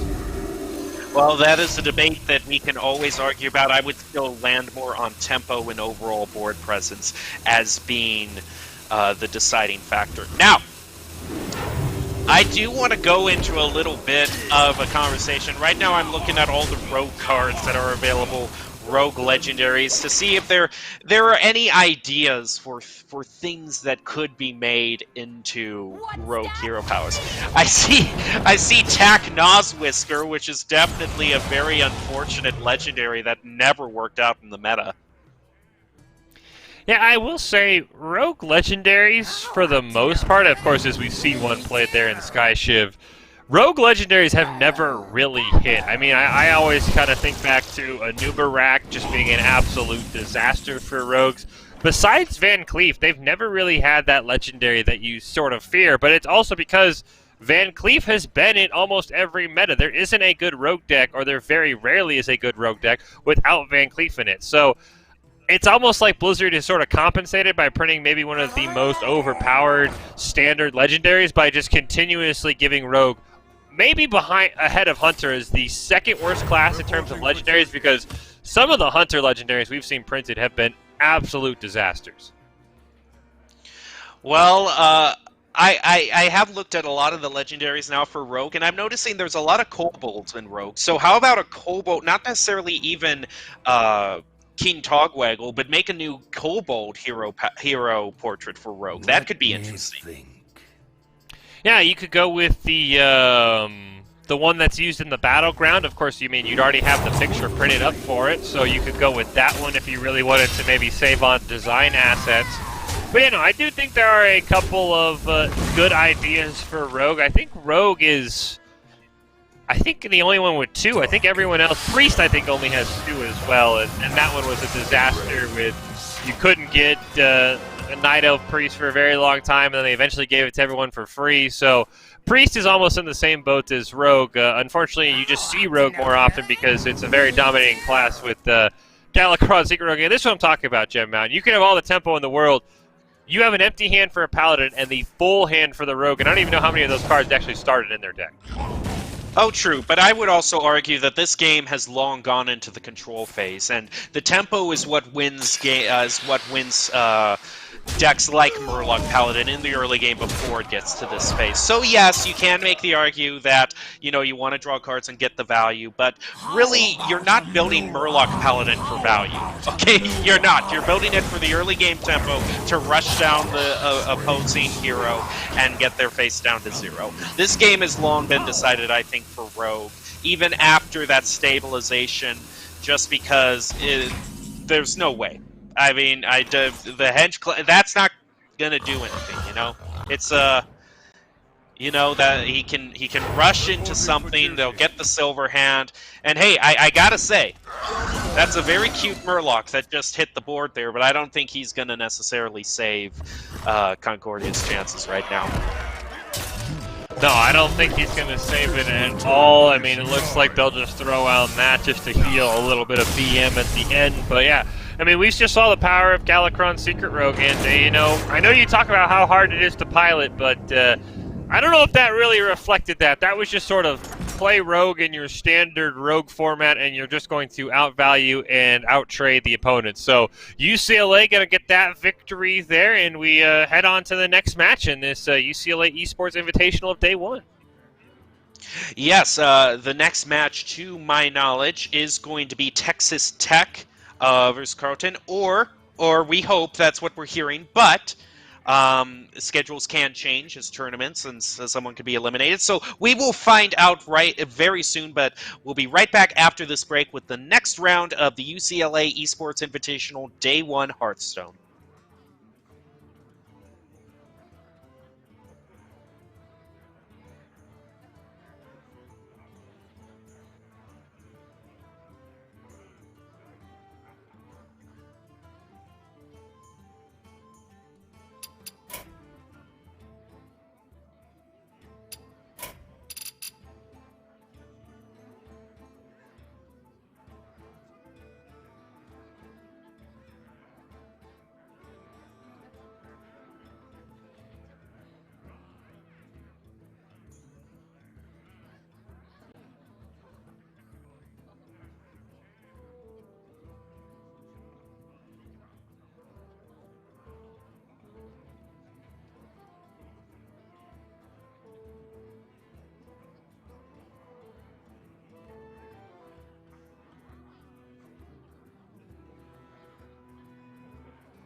Welcome back to the UCLA Esports Showcase or Esports Invitational Day 1, where we feature Hearthstone. I'm your host, Jacob Gem Mountain Palmer, joined by Michael Fish Fisher to give you all of the action.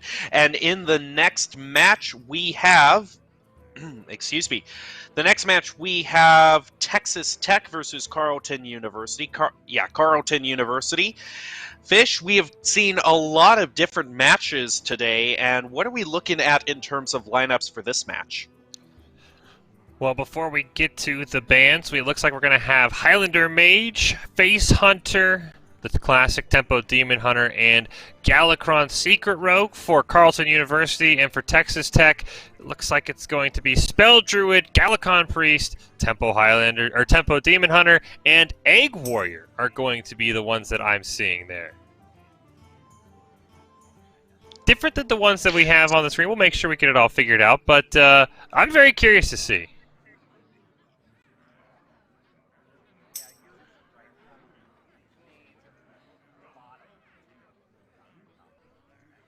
Yes, accurate. Yeah, we will make sure we get that figured out. But yeah, I mean, 2 Demon Hunters is all we really need to know.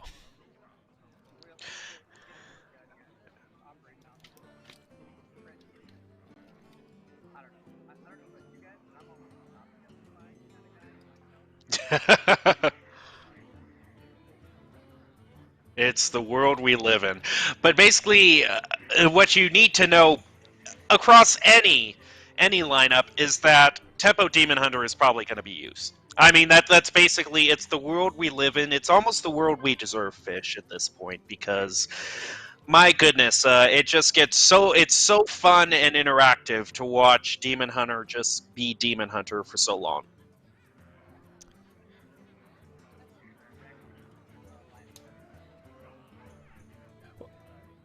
Yeah, that's what the just make sure we get everything here. For Carleton University, we're going to have the Highlander Mage, Face Hunter, Tempo Demon Hunter, and the Galakron Secret Rogue.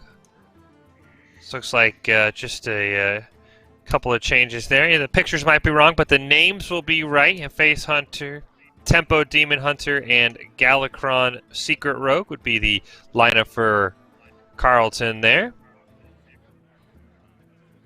And then for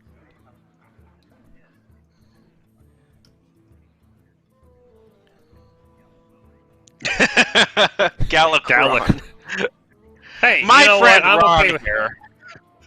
you know, I'm okay with his name being messed up here because he's a bully. He's a bully. You don't give the bullies the respect they deserve. He's been bullying the meta, and for Texas Tech, just wanted to make sure. There we go. Big for dragon. Yeah, there we go. Here. He's my friend. I call him Ron. For Texas Tech, we have the Spell Druid, we have Galakon Priest, the Tempo Demon Hunter, and Egg Warrior. All right, so it looks like the Priest and Egg Warrior are the 2 ones we need to change out here.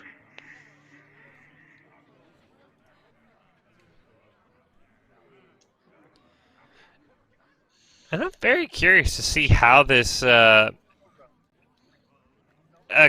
Priest is what they are running.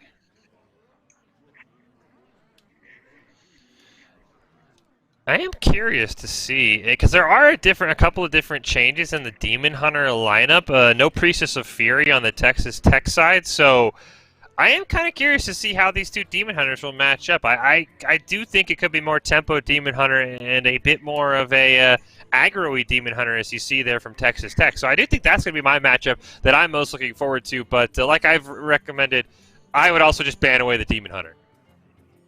Yep, yeah. I mean, you could pull out the spreadsheet and look at all the different matchups, but my goodness, for my sanity, I don't want to see any more Demon Hunter. I mean, I've just really had enough at this point. We need that 3rd round of nerfs to come through. I mean, I'm not prepared. I was never prepared. I don't think anyone was prepared for how much of a mess Demon Hunter would turn into. I will say, and I don't know, you probably won't be excited with it, Gem Mountain. Texas Tech, there's not a bad play in banning the Face Hunter away. because you're running Spell Druid, slower-ish deck. You're running Galakron Priest, very slow deck, and Egg Warrior, another slow deck. So I don't hate the Face Hunter ban if you go with that if you are the side of Texas Tech. I think Demon Hunter is the safer ban because you can sort of control that Face Hunter, or maybe you just let them win once and then you have a favored matchup the rest of the way. But if Face Hunter is end up being the ban from Texas Tech, I don't think I would hate it for them. Yeah, I can see that. If you're running a more control-oriented lineup, then Face Hunter is kind of the one. Lone been the poster deck for just, I don't care what you're going to play, I'm just going to rush you down as fast as humanly possible. So that could be a good one. The problem is that you let Demon Hunter through, which, nobody can deny the strength of that deck right now. And even that's a deck that can still rush you down really fast, too. So it all kind of depends on getting the Battle Fiends early, getting the right sort of cards in your mulligan, and being able to hit that Skull of Gul'dan when you need to. Yeah, I mean, I think it's definitely got to be one of those two banned away. I think it's a giant misplay for Texas Tech if they don't ban away the Hunter or the Demon Hunter because they have to be scared of being rushed down.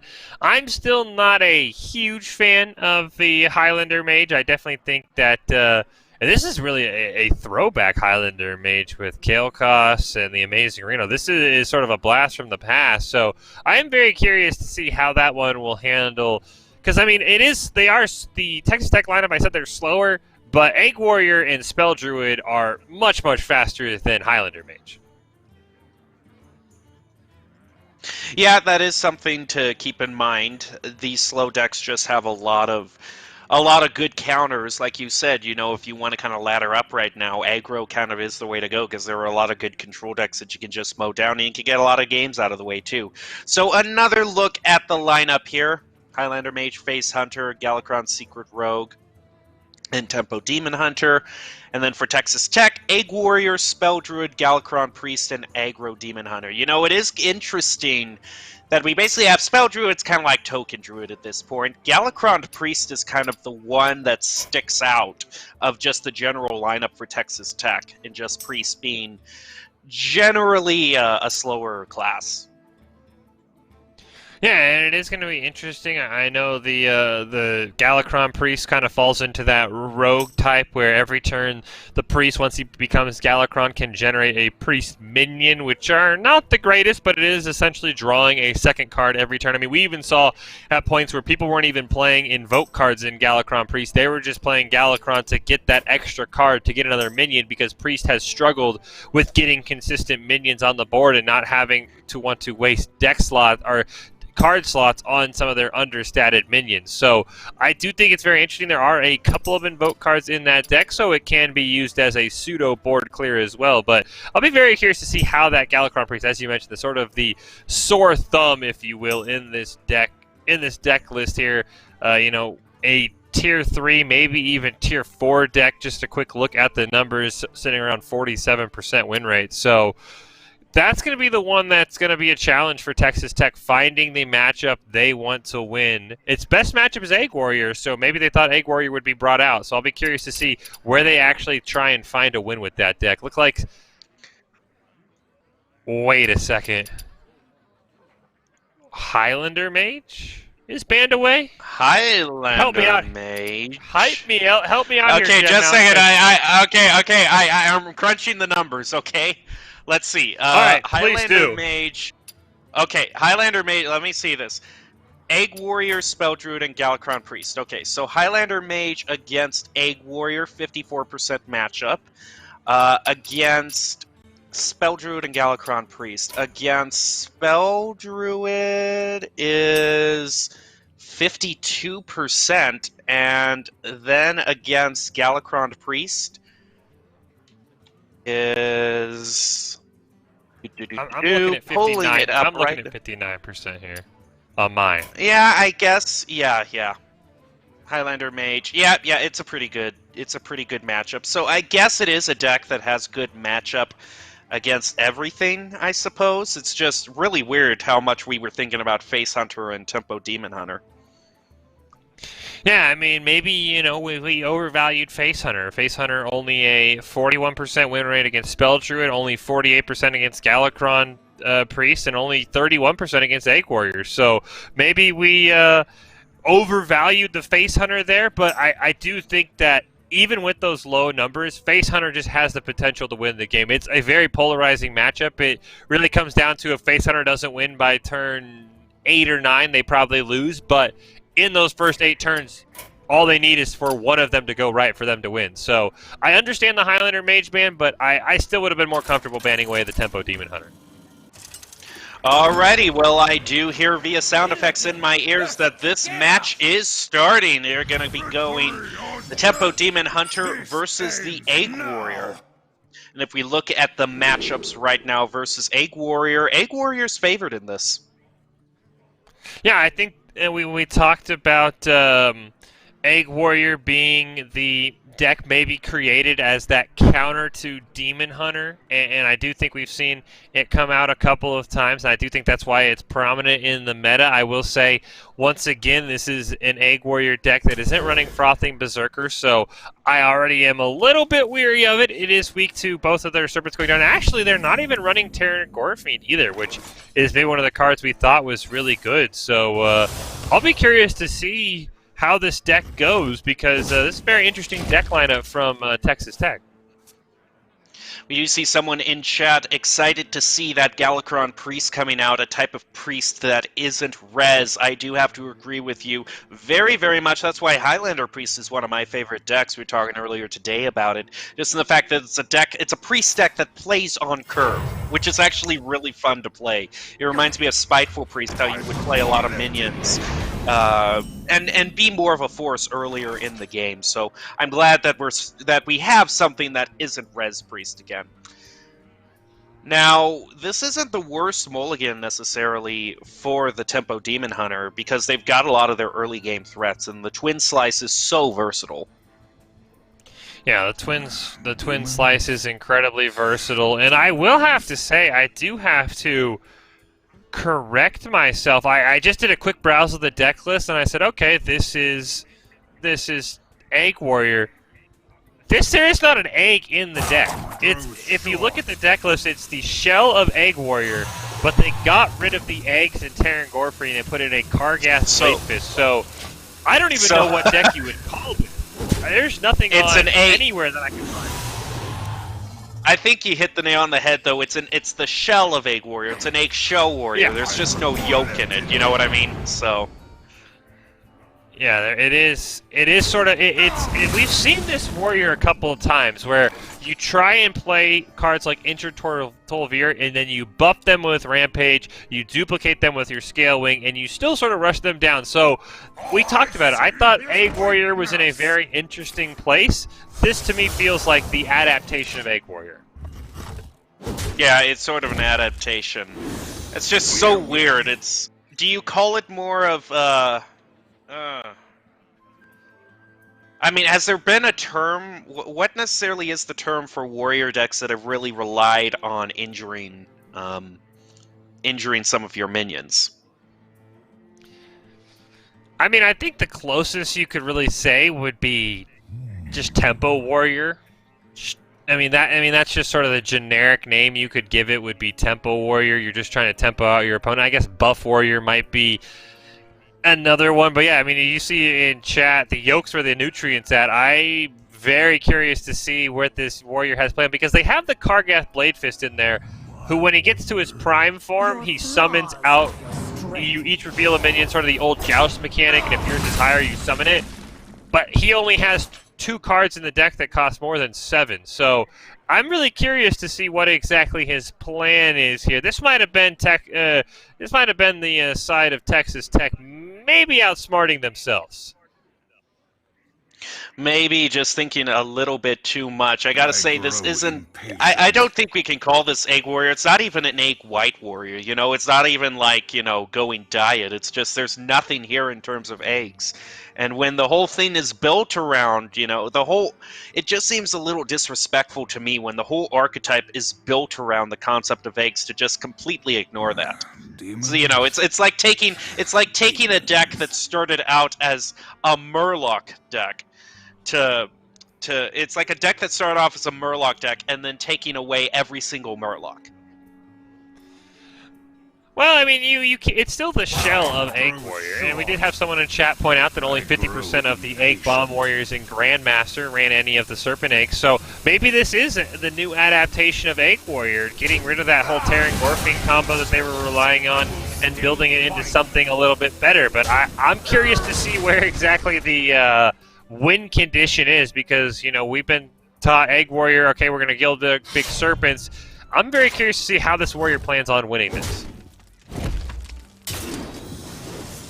Yeah, it will be interesting to see how they do win it. If I'm not mistaken, Texas Tech is the one that's bringing the quote-unquote Egg Warrior. Am I correct? Texas Tech. Yeah, so Texas, we're viewing this from the side of Tech. Carleton. Okay, yeah. For those of you in the chat wondering why we're not spectating both sides, it is an issue of just connection and just making sure everything like that works out. There we go. There we go. We got it. Ask and you shall receive, chat. There you go. There is the other hand for Texas Tech. And I just look at these cards and everything says, well, what are you buffing with your Scale Wing, which they've already used one, by the way, on the injured Tolvir. I'm just very curious to see where this warrior wins. And I guess maybe it just clears down the Demon Hunter and eventually survives via attrition? Because that might be the only thing I'm really pulling away from this deck list without the eggs to sort of finish off the opponent. Well, you've basically just given them the challenge. You've just basically said, show me how to win. And so either they will show you how to win or they'll show you how to not win with this deck. Now, the Warglades of Azzinoth are really... Warglades of Azzinoth are really a nasty card to go up against, especially since he has two. I mean, if this Demon Hunter can find a way to lifesteal or just not go too low on health, then it basically allows almost no board to exist for this warrior. Yeah, I mean, and also if the warrior does expend the weapon there, the Satyr Overseer is able to come down and just sort of reign freely and keep summoning his little extra Satyrs, almost as if he's run away in fear and brought in his other friends. And that's an interesting card. I think that card pairs so well with Frothy Berserker, and to play it by itself, that is interesting. Now, this is an interesting fuse. Have you ever seen a fuse like this, Fish? I don't know if I've ever seen this.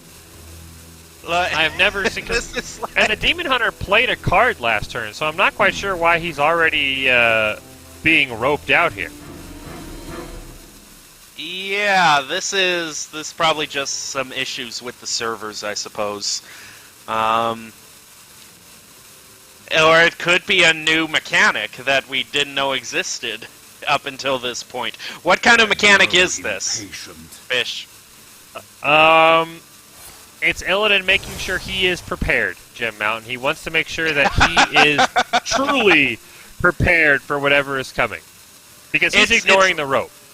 It's the rope was not prepared. Kind of thing. There we go. There's the rope. Okay. I think the rope, like, wrapped around the whole game board, so we were just listening to what it sounds like on the bottom of the game board, and now it's come full circle, and we can hear it. Exactly. And you talked about the Warglaive of Azzinoth there being able to generate multiple Satyrs, a ton of value, but there is a risky skipper in the hand of Texas Tech, so they shouldn't have any problems with this board. Yeah, that's a simple board clear. It really is. You know, I think that's fine where Demon Hunter... I don't have an issue with the Satyrs in terms of what Demon Hunter is, you know, kind of an early game, more aggro in-your-face class. I'm fine with that, but it's the stuff like of the Imprisoned Anaten or the 7-mana Mistress, I believe. Priestess of or Fury? Even... Priestess of Fear, yes. Priestess of Fear, or that the 9-mana Taunt Demon that summons one from your deck. It's just like, if you're trying to make this an early game class, then don't give it so many cards that makes it great in the late game too, because then I really don't know what the flavor of Demon Hunter is supposed to be. Flavor includes a class weakness as well as class strengths. Now, I'm very curious to see what the Demon Hunter... I mean, I guess you could say the Demon Hunter weakness is not drawing the right cards, because Skull Gul'dan being top deck last turn means you can't activate... Well, now you can, never mind. I was about to say, if they don't draw a 1-mana card, they can't play Skull Gul'dan, but they should be able to just easily play Skull of Gul'dan, but I do think there is also the thing of trying to remove that Bomb Wrangler, because you don't want it to start popping off with a ton of bombs. And especially since they have the 3-mana copy card in their hand, the Warrior, being able to take away the ability to develop a big board will be really key in removing those big kind of almost, they're not quite OTK turns, but they develop such a problematic board that it's almost a concede. An OTC turn, one turn concede. Yeah, and I mean, also the bombs also just sort of prevent you from going and creating a big board because they can just sort of clear your minions for free. So I do somewhat understand the play here by the Texas Tech side, not bringing any of the eggs. Now, ooh, risky. Yeah, they've got to be very careful. Almost you clear everything and then play the Battle Fiend at the end. I mean, yeah, you lose a bunch of attack, but at least you're able to keep it alive. But also maybe you get a couple of bombs to hit onto your Battle Fiend, and then you're able to survive that damage. Yeah, because health really has to be something that they have to consider right now. They are down to 15. Yeah, and they're just content ignoring those bombs, which is, I mean, there's nothing really on the side of, you can't rampage it because bombs only have 1 health. You can't scale wing it because bombs only have 1 health. So yeah, I mean, I do understand just leaving the bombs there. Yep, and just make the trades come through from Texas Tech instead. What now? Now, what do you think? Again, the Frothing Berserker is the card that you use the copy on, correct? Well, usually, but there's no Frothing Berserkers in the deck. That's the problem here. You're now, I think, your Scale Wing target now becomes a 5 mana combo, and your goal is to Scale Wing whenever you rampage. Or I guess if you get really lucky and high roll, you Scale Wing. Yeah, I guess either Kargath Blade Fist is fine, because that way you'd have 2 of them in your deck. So maybe that's the combo, is trying to hit it onto Kargath and shuffling a bunch of those into your deck. Well, they did get another risky skipper, which is interesting to see. You could use that to either trigger the true boombots they're going to be going to face, which this is a point where I think the game is entering a position where you got to try to rush down lethal here. An immediate pick now to the Alexstrasza. Yeah, I mean, they might not even need the Alexstrasza, though, on the side of Texas Tech, but I understand it. I mean, if you get that low, you want to be able to heal.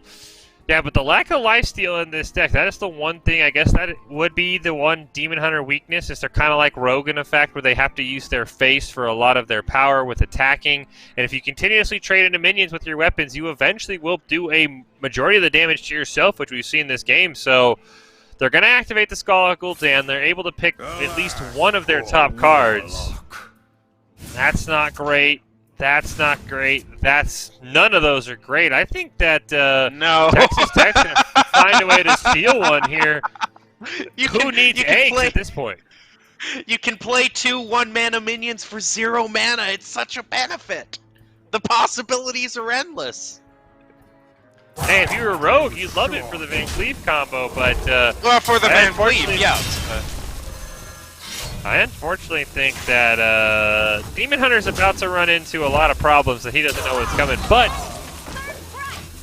Oh, no, never mind. There's a Kobold Lackey. As I say, he lives at 1, but he doesn't know it. He's about to know it, though. There's a Kobold Lackey in the enemy's team's hand. He's going to win this game.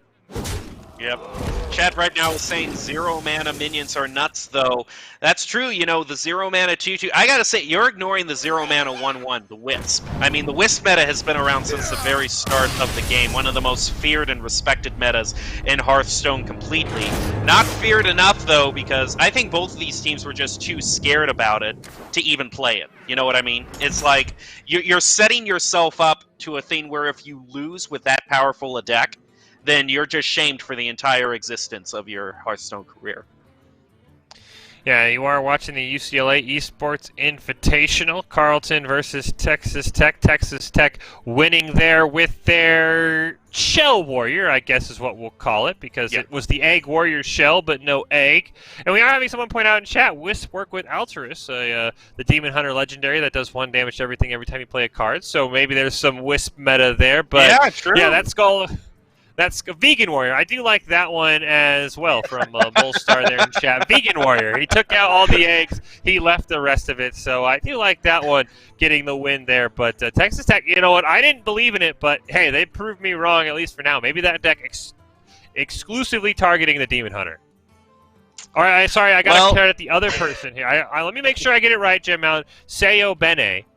He was the one who said Vegan Warrior first. I want to make sure I give credit where credit's due. I don't want anyone to, get caught for plagiarizing. So, yeah, Seyo Bene, he was the one who came up with Vegan Warrior. But sometimes we all learn it. Just because you say the joke first doesn't mean you said it loud enough for the rest of the class to laugh at it. I mean, that's very, very true, and very great credit for coming up with that name. And a thank you to you two for joining us in Twitch chat for some fun in watching these matches. So, like we said, Texas Tech up to the early advantage, being the one who got their first victory. That means that the other decks available to them would be, they got their Demon Hunter banned, so we're looking at the Priest, which I know, the Galakron Priest.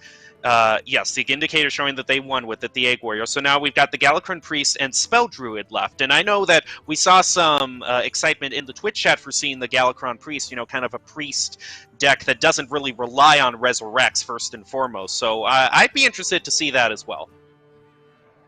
Yeah, I'll be very interested to see how the Galakron Priest works. And I will say, Spell Druid, the name makes me feel a little bit better, but it's Token Druid. It's Token Druid 100% of the way.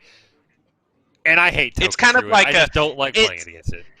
It's a mix almost of like Token Druid and OTK in a way that it all relies on summoning everything in one turn with the Glowfly Swarm, and then maybe putting a Soul of the Forest on there so it's really hard to clear. We've seen other Token Druids like Tree Ant Druid where there are cards that kind of build up over time, but the Spell Druid really does kind of rely on that Glowfly Swarm for creating such a big board that your opponent can't deal with. If not an OTK deck, then an one-turn conceit deck, because once that hits on turn 5, you can't do anything about it. Yeah, and it's still got the Savage Roar that Druid's been using for several seasons. It also has the Kael'thas Sunstrider, a card that came in with, I believe, the second round of Demon Hunter nerfs, actually. He was nerfed to 7 mana, one of the cards that they gave everyone for free to sort of preview Ashes of Outlands, making your third spell cost 0 mana. I know I saw some crazy decks in Wild where you could play your whole deck and win with Druid in one turn, so gonna be interested to see how he's going to be used. I know some of the other schools that brought Spell Druid not running that card, so it is always fun to see. Even though we're seeing a lot of the same decks, there's always that one or two tech choices that change how the whole deck works, and you do like to see that. Yeah, Kael'thas works really well in this deck list. They've got 2 Overflows, 1 Gifts of the Wild, so discounting those 7 and 8 mana spells to be played in one turn is huge when you use them with your Innervates and your Moonfires. So it is kind of almost a combo kind of Token Druid deck. It borrows a lot from a lot of different places.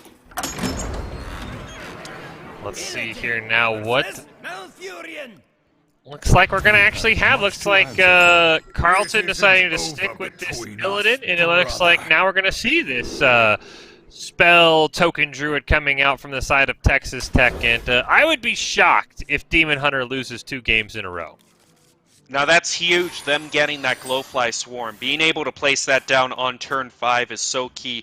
You can really be left high and dry if you don't have the cards to not only ramp, but you also have the cards to play the Glowfly Swarm, and then you're so ahead on mana that you can use the Glowfly Swarm in combination with your spells.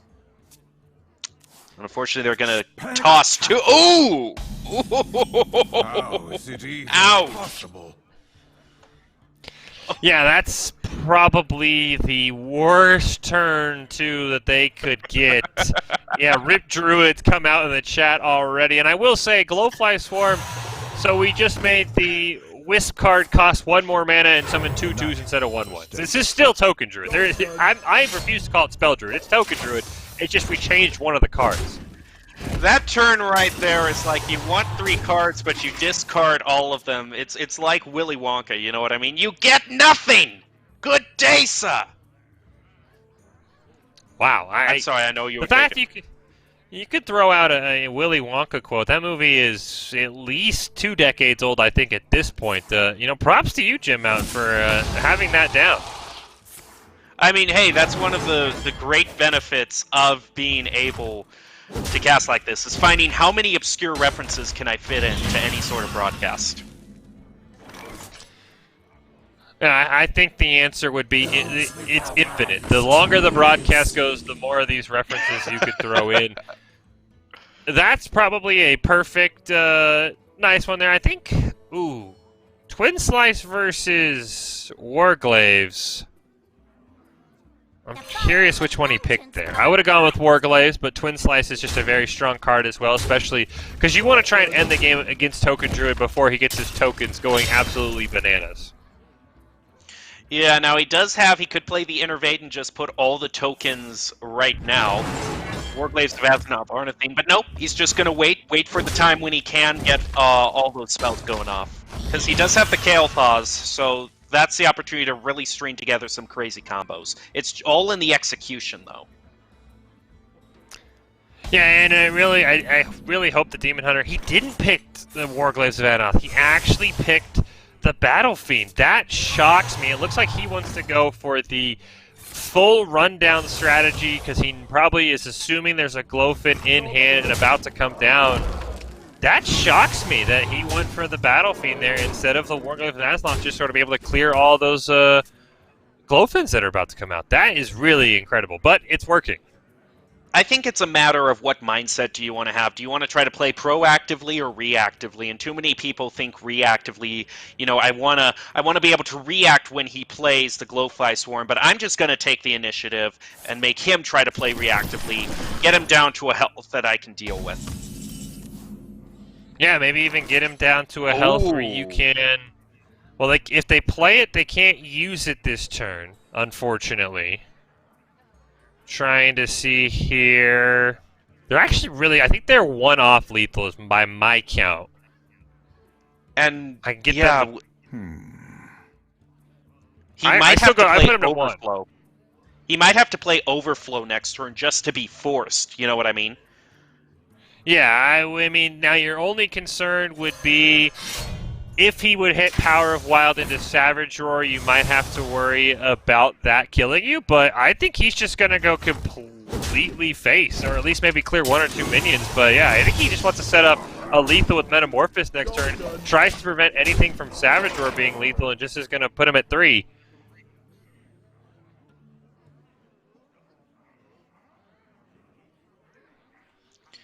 Yeah, if he did attack with face there, it would have gone down to 1 health.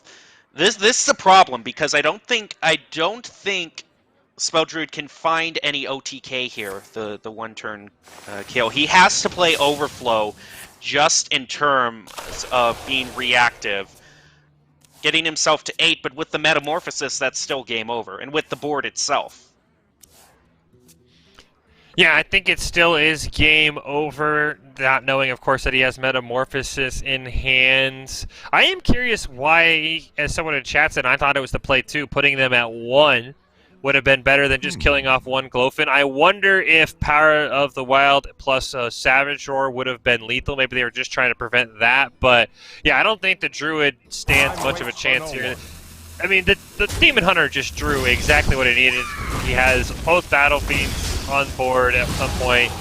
The Metamorphosis top deck. He had Scala Gul'dan for the reload if he really needed it. I mean, this is the worst case of playing Demon Hunter, is you lose by turn 6. Yep. I'm sorry, with that reference I pulled out earlier. Just saying, is this lethal? With the 5 plus the 2, that's 7, still 1 off. Still just 1 off. Wow, so he's going to actually cost himself. And Olay, double Savage Roar might have been lethal, but Texas Tech is not running double Savage Roar. They only actually have 1, so they would have had to find another Savage Roar in their deck somewhere. Yeah, so now they misplayed. They actually left him at 1, so they gave him another chance. 1 extra chance, and with Kael'thas now hitting the board. Okay, this is the crazy play here. We need to see how this works out here. Okay? Oh yeah, with the Overflow, that's going to help him even more. This is where it gets crazy. I think Texas Tech or not Texas Tech, Carleton absolutely misplayed, not getting them to one. My hand is They're- too full. They're going to get fully punished for this, and I think just Oh lose. my goodness. Wow. Down to 1 health and you can't pull it out. That has got to burn. Well, yeah, I mean, I'm trying to think because Kane lets them ignore the taunt, so they metamorphosis him to 6, they can cane him to 3, but I don't think they can't cane and Skull of Gul'dan and Warglaive of Azzinoth in the same turn. I think Second Slice is still lethal though for the Demon Hunter, unless the Druid heals 1 more HP. I think this is lethal actually for the Demon Hunter. I actually think this is lethal for the Demon Hunter. Yeah, the Demon Hunter gets completely bailed out by a Twin Slice. Oh, I love it! I love it! I don't love it because it's a top deck win, but my goodness. That's lethal. There was 2 cards in the deck that could win in the game, and it was Twin Slice. And he drew it. Oh my god. Absolutely bailed out by Demon Hunter right there. He completely misplays it by killing 1 Glowfly, and then is able to come back and steal that victory. Honestly, incredible for Carleton. They should not be in this position, but they're going to tie it up with the win on the Tempo Demon Hunter there. Honestly, just incredible. You know, it really hurts, you know, being if you're the one that RNG doesn't work for, but then again, I remember there was one match where the Boise State team was able to pull off a reverse sweep, all because a mind control tech hit it. All because a mind control tech hit the right minion out of 6, and that started the reverse sweep. So sometimes it just comes down to that, and the luck just really pulls out for you. So now we are tied up.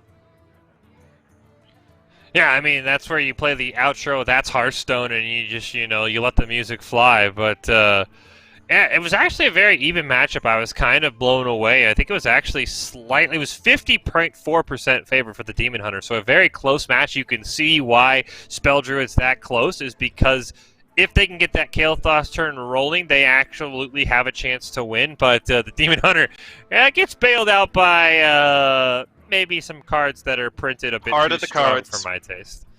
Yep. Yeah, I mean, adding 2 attack for 0 mana I think is absolutely bonkers. But hey, that's not... I didn't create it, that's Blizzard, so we're on to the next match. And so we still have the Spell Druid and the Galakron Priest available for Texas Tech, and the Face Hunter and the Galakron Rogue available for Carleton. And the Face Hunter is a matchup you and I both thought it was very high, but it actually struggles against the Druid and the Priest. So I'll be curious to see if Carleton wants to bring that out next, or if they want to save that for the very end.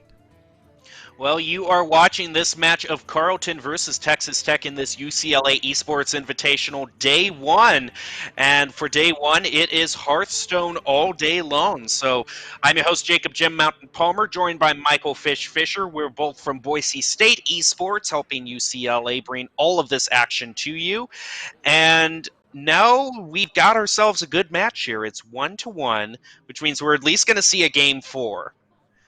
And we've still yet to see that Priest. I do want to see that Galakron Priest. Yeah, we do have to see that Galakron Priest, which, by the way, shout out to chat figuring out the exact lethal that Texas Tech would have needed with the Spell Druid. Savage Roar, Innervate, double power of the wild, and I think they actually had everything but the Savage Roar there. So, almost very close to pulling that off, and that was really the original thing. There you can see the Boise State right here.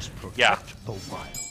Let's say it's the Boise State production room, all run by a bottle of hand sanitizer. Not a better symbol of these trying times than that image right there. Hey, hand sanitizer right now is one of the most powerful things in the world, so I can't blame it for being able to run an entire stream. So, Fish, we could talk about the strategy, and certainly with Spell Druid, there is a lot of strategy in how you want to play Kael'thas, but I don't know how much strategy we can talk about Face Hunter, really. We can talk about how I want to puke because that Hunter image is so ugly. I am just... All right, someone, let's do it. As someone who mains a Hunter in Hearthstone... Wait. This doesn't look like Face Hunter. This looks Face more like, Oh, it is. Okay, sorry. It's Face Hunter. You know, I mean, that... I'm sorry. As someone who... Hunter was my first golden class, I absolutely will never use this. It is so... His face is just so weird. It's so bad. It's so... Hey, we have someone in chat who agrees with me, actually. I don't think it's the worst hero portrait. I mean, look at Malfurion. He looks like majestic. He's standing up, and Rexar's got this weird, like, cartoony grin. He's slouched over. He's firing a bow. You want to be stealthy when you're firing a bow. You just don't go. You don't stand out in the middle of the field. Hey, everyone, I'm firing this bow. No, you crouch down. But we do also have something that someone who kind of agrees with you that the face is kind of weird. His face is weird. They also agree that Valeria kind of sucks. We did talk about that. Valeria just kind of a disservice. I am a huge fan of Garrosh, though. I really do like Garrosh. I think Malfurion is in the middle there. I think that some of them were really good, some of them are really bad, but Illidan's insane. I mean, obviously, it's going to be quite a grind to get 1,000. Well, not really. It's kind of easy to win with Illidan, but Illidan looks insane for the 1,000-win portrait. That will probably be my next goal, is getting 1,000 wins on Illidan. Everyone will hate me, but I will sure look cool. Isn't that just the general, like, for a game like Hearthstone, which is you gotta pay to get a lot of good.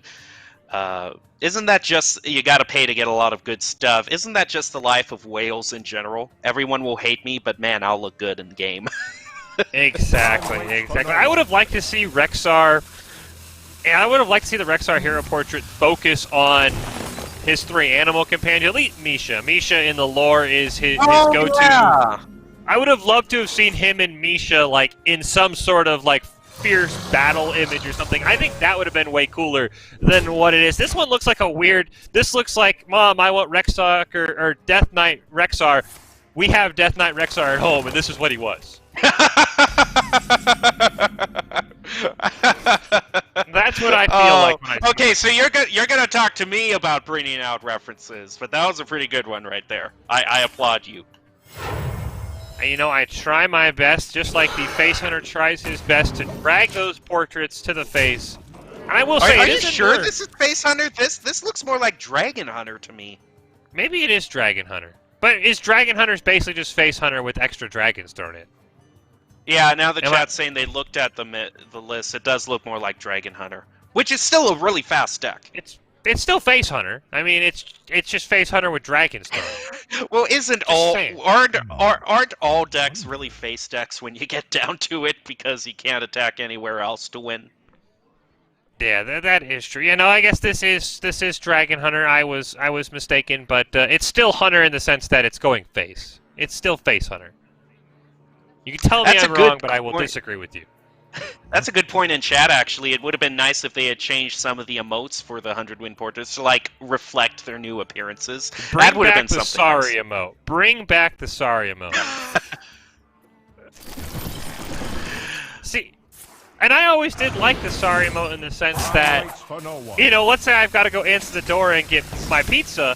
I do feel sorry for roping you, but I can't tell you I'm sorry because someone thinks that it's BMing them. So, I do think the sorry emote needs to come back. I don't think you'll ever completely get rid of BMs. I mean, come on, Anduin's always going to say wow at every little individual thing. So yeah, you know, you can't really get rid of it completely.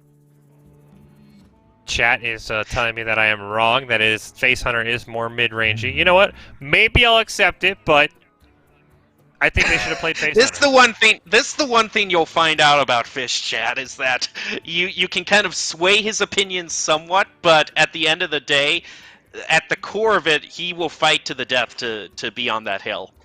I mean, if you don't play Face Hunter as a Face Hunter, you're probably going to lose. I mean, it's just how Hunter works. It's not a controlled class. I think Hunter needs a giant rework, but that's just my opinion. Why does he have an... This isn't the best tracking. Why does he have... What is that card doing in his deck? Some random taunt card. to protect That is him from interesting. I don't Savage. know if Well, he can get somewhat of a board clear here, but he's still leaving 4. He's not dead to Savage Roar, which is a great thing for him. He's dead to Power of the Wild Savage Roar. Yeah, that makes sense. Injured Tolvirs for rogues is a counter because it can't be backstab or seal faded because it starts off damaged. Oh, that is probably the worst beast you could get. That is true. that is I mean, at this point, it's not the biggest difference because this is such a huge board. I really think that Prime card is so bad in Hunter. Just having Hunter rely on having to get another... I would have laughed if he would have talked back it, but having Hunter rely on card draw is abysmal. I don't know. That Prime minion can be really good, especially... I mean, that's why you're including the draw, give it +3/+3. I mean, maybe not in Dragon Hunter, but... You know, if you're a deck that can last that long, like Highlander, like Chet just said, you know, especially if you draw it, if you buff it off the +3/+3, you slam it down, you get 4 7/7s with Rush on your board. So, what if your opponent gets it and then uses it to kill you with Savage Roar? you know, that's not good. That's just not good at all. Yeah, I mean, I'm partial to thinking that Hunter it's in a weird spot in the meta that it's... I could go a whole stream about how Hunter needs a lot of fixes, but they're going to go down to the Spell Druid there, the Token Druid. So now it looks like Texas Tech there now going to be on match point with Galakron Priest is their last deck. Yeah, we're finally going to see it. Okay, I want to see this matchup. I almost want this to go to a Game 5 just so I can see this Priest deck in 2 games. This is Texas Tech, who won with their Spell Druid, and now they have got to win this 3rd game with their Galakron Priest. So Texas Tech is up 2-1. We're going on to Game 4. And it'll be curious to see if the Dragon Hunter or the Galakron Rogue is what comes out from the side of Carlton. I would think you'd want to play Galakron Rogue, the slightly better deck in this sense, the higher win rate deck overall, and then allow Dragon Hunter to be your last deck there, but we'll have to see. And another quick update. Galakron Priest has to win against Face Hunter, and Galakron Secret Rogue. Yeah, just one of the two. And maybe, you know, Chad has said that maybe it's Dragon Hunter. By the way, Face Hunter does have a slightly higher win rate, so maybe they should have played Face Hunter. But, oh, yeah, Dragon Hunter. Excuse me. We haven't... Yeah, it is actually Dragon Hunter, which Galakron Priest does not do well against. It's a 40% win rate. 39.28, so actually a 39% win rate. And against Galakron Secret Rogue, oh my goodness, 32. We've got win rates in the 30s for Galakron Priest. Whew. Yeah. Remember when I was talking to you, Fish, about sometimes you run your weakest deck in order to guarantee you have at least one good matchup with it because you need to get that deck through in Conquest? This is the worst case scenario that I was saying that you're trying to avoid with that strategy. Yeah, you are trying to avoid being stuck on the Priest. Hey, there's the 1,000 win Anduin portrait. I think one of the better ones. Anduin definitely has undergone transformations in the Warcraft universe from the Son of Varian to like now this Priest Paladin Warrior hybrid that is just all sorts of funky. But I definitely think he has one of the better 1,000 wins, as you mentioned. He's a lot more fierce looking, a bit more what you expect out of the 1,000 wins than a comic Rexar at the bottom. It looks like it looks like he can actually make the light burn you, basically, and not just lightly tickle you. Yeah, I mean, that I would agree with there. And for the Dragon Hunter, I mean, I definitely think they've started out really well here. Of course, the Fairy Dragon, nice to avoid some of those spells. But I still think, even though you're talking about the low win rates, I mean, the Hunter doesn't have anything besides its Prime Minion above 6 mana. We've seen this deck for a while, so I think if the Hunter can't win by turn 8 or 9, I definitely think this starts to favor the Priest. Yeah, it's all a matter of survival at this point and maintaining that board control. Put down the 2-4 to challenge the 3-2, but at this point you can just pull that Stormhammer out and know that that isn't going to lose any of its durability. It's such a pain to deal with a Stormhammer once you get your dragons to stick on the board. And they're just going to go straight for the face and say to the priest, hey, your task is to survive. Yeah, I mean, that's always the priest's goal, to just survive. And priest traditionally has been the one class Hunter hated to see, more in the sense of face Hunter, just because their hero power does cancel out your hero power. So, you know, priest does have the ability to stop that extra 2 damage coming to face. They do have the Galakron in hand as well, but that is a big debate in this matchup, is when you want to play Galakron, because that does shut down your healing, and that's maybe when the Hunter can realize it's time to go face. Yeah, this is a very slow deck. You know, you've got the 5-mana Destroya minions, but looking at this hand that that the Dragon Hunter has, they can just keep playing minions and always have a good board. And they've also got cards like the Scale Rider, which can actively contest and make their board great. A little bit of generation with the Primordial Explorer. Big ol' Whelp is good in the fact that it gives Hunter draw, which is very important to them since they don't have a lot of draw options. But Cobalt Spell can also generate some useful 1-mana spells, but they're just going to go with the draw, which I can't argue with that. You know, we always talk about Fish of Hunter's biggest weakness being card draw. Yeah, and I do think they already are running a pair of those Whelps in their Hunter deck. Yeah, they do have 2 big O Whelps in their deck. So I understand, you know, maybe more card draws even better. But yeah, I do think the 1-mana Hunter cards aren't that great. It's better in Mage. The 7/7 Taunt immune to spells wouldn't be awful, but it still dies to Plague of Death. So yeah, I do like just Hunter getting more card draw. Always been their weakness. That was Blizzard's stated archetype weakness for Hunter, no card draw. So I do like getting that. Certainly not the case for Demon Hunter. Card draw is not one of their weaknesses. Just put a demon in front of the hunter and it's completely flipped. Sad thing is that they do not have a dragon in their hand, so they can't get the... Or they haven't invoked twice, excuse me, so they can't get the benefit off that 4-mana dragon. Yeah, I was about to say more for the side of Carlton. They actually didn't have a dragon to keep their Scale Rider active, but now they are able to pick up the Evasive Fellwing, so both those Scale Riders will be active. So they won't have to worry about that, and they are able to bait out the 1 Shadow Word Death. That's pretty good. Yeah. Respect the Light Will, Gem Mountain. It's never been a great card, but always respect it. You can buff it to 20 with the Divine... Oh, wait, you can't do that anymore. Okay. Well, maybe I respect it a little bit less then. By moon and spear! Yeah, I mean, as a hunter, it shuts down your rushing capabilities. Not a great trade there, wasting the extra damage, but I understand keep the minion alive. And the hunter does have to start to worry, though. Galakron can take out, I think, 1 or 2 of their minions. They also have the Plague of Death. I'm a little curious to see how the hunter is going to survive Galakron coming down. I mean, they are definitely trying to rush down as much as they can. And if Carlton can Texas Tech, excuse me, can survive, they definitely will have overcome the odds and winning with basically a 30 win rate in the 30s.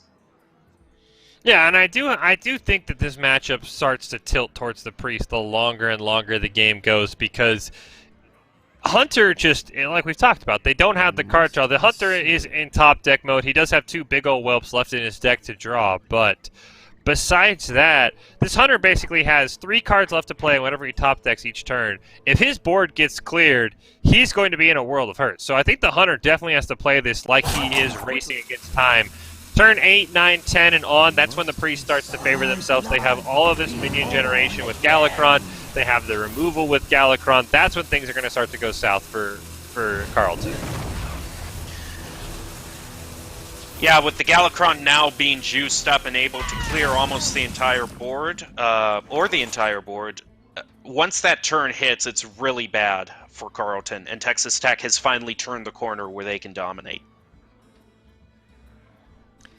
Yeah, I'm trying to... I don't think there's really a great way to protect your board here, even if you evasive Fell Wing, you'd have to, I guess, clear the minion there, and then one minion would survive Galakrond's rampage here. If you use the Dwarven Sharpshooter, can hero power that. So one minion's going to survive Galakrond. For Carlton, you're hoping it's your evasive Fell Wing, if not the Scale Rider there for more damage, but depending on who this Galakrond hits, it's really going to determine if Texas Tech can win this game. Well, the good news for them is they just drew that 1-mana spell, Restore 3 health, to give them just a little bit more survivability, and to discover them more spells so that they can continue to hopefully keep some more heals going. They might just do the Shadowwood Pain, just in the case of a lot of low mana cards have been low mana minions have been played that can get rid of that. But another Plague of Death, I mean, you can't argue with a big board clear. But they're going to do Shadowwood Pain, and finally Galakrond's going to... You know, this is, I think, the first time, Fish, that I've seen a fully upgraded Priest Galakrond hit the board.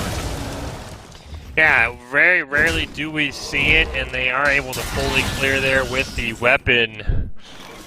And now I think this is where the Hunter just kind of throws up his hands in agony, because he really doesn't have a great way to keep pressure on. He's got one Stormhammer left in his hand, but he's still got one on equipped, so I think the Hunter might have just ran out of ammo. And that's a great draw there, helping them clear the board just a little bit more. The problem is for the Priest is using that clause, they have to find a way to keep their health stable. But they could also just play the Plague of Death right now. Unfortunately, if they do that, that brings them down to 3 health. Yeah, that is the one problem with playing Galakrond, as somebody mentioned, Priest does give up their healing. Hunter hitting the big old whelp's going to allow them to draw another card. And then they get to draw another card next turn.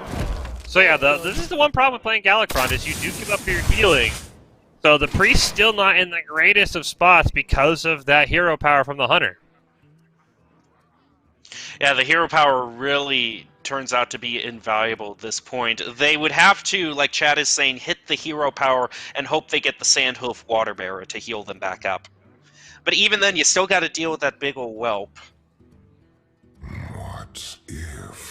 Yeah, I definitely think, like we talked about, playing Galakrond, it's not as easy as just throwing him down on curve if you're the Priest, because you've got to keep your hero power active to try and cancel out the Hunter's hero power every single turn. Yeah, attack it with face and then play the Water Bearer Chat. That, I think, is the... If your APM's high enough when you hit the end turn button, it actually will keep you alive, I've heard. I've heard rumors of that. They do hit the renew. That into another renew. Another review. Yeah, that'll help keep them alive. They still got to find a way to I like their well. style. Yeah. That's disappointing. Although they can get another spell. Another renew. Nope, they really have got so many plagues. And I think that is going to be game. They needed less Plague of Death and more renews.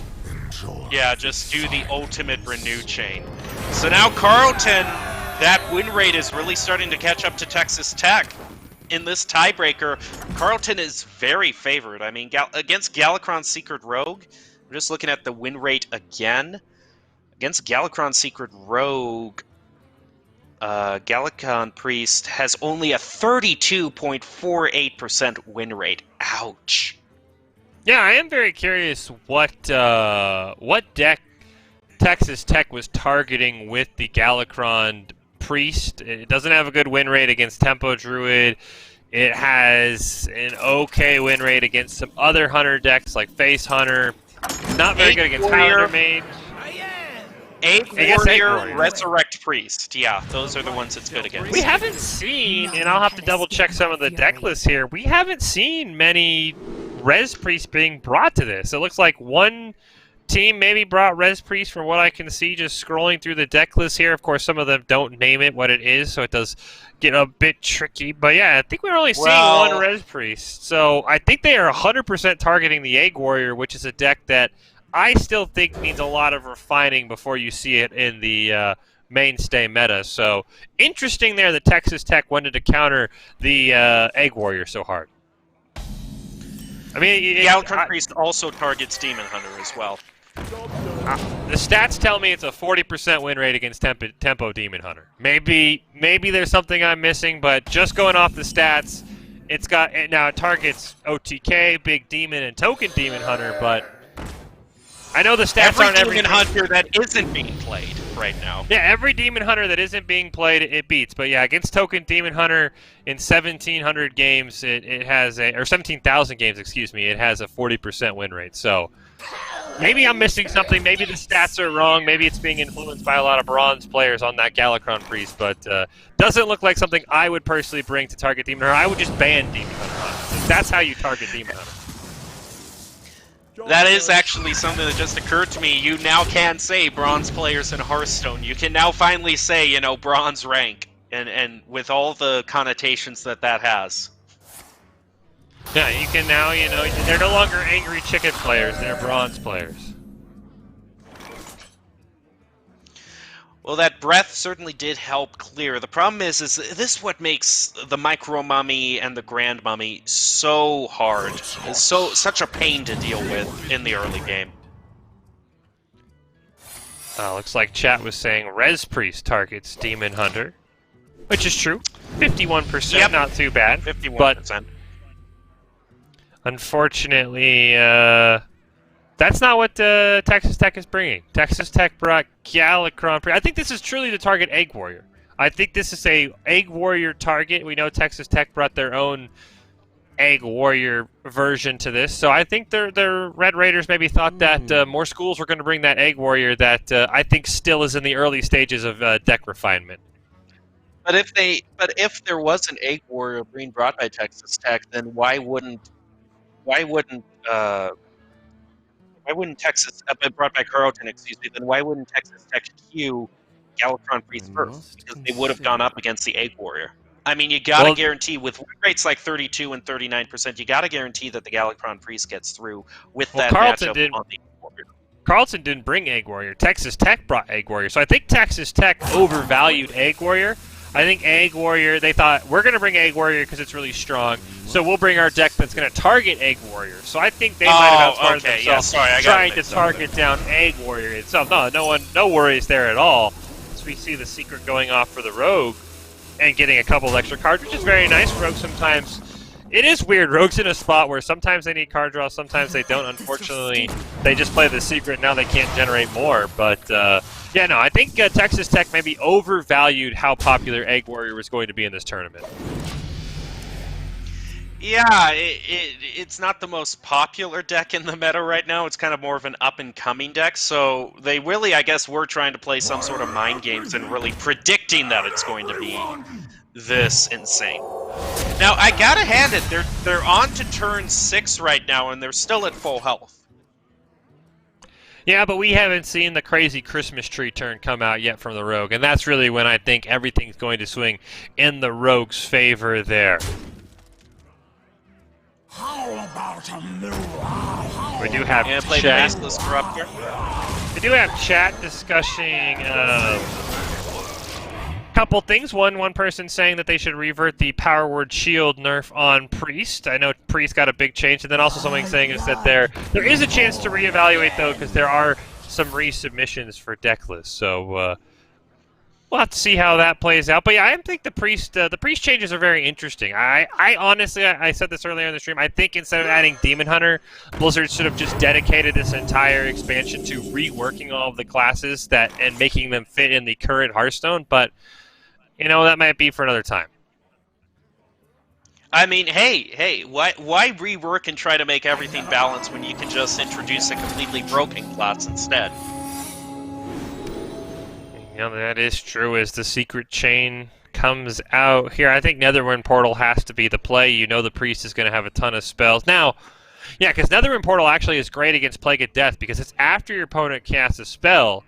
So that way, you'll still get a minion on board even after the Plague of Death comes out in a couple of turns. So I am a big fan of the Netherwind Portal if it survives that long. I guess they would have gone Freezing Trap. I respectfully disagree, but who am I to say?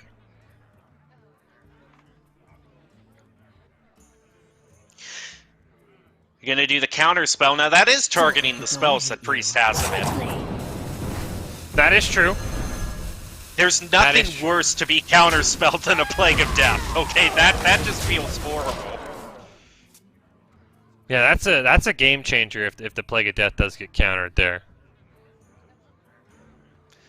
Now they do have Soul Mirror, which is an interesting little card. That wouldn't clear the board though.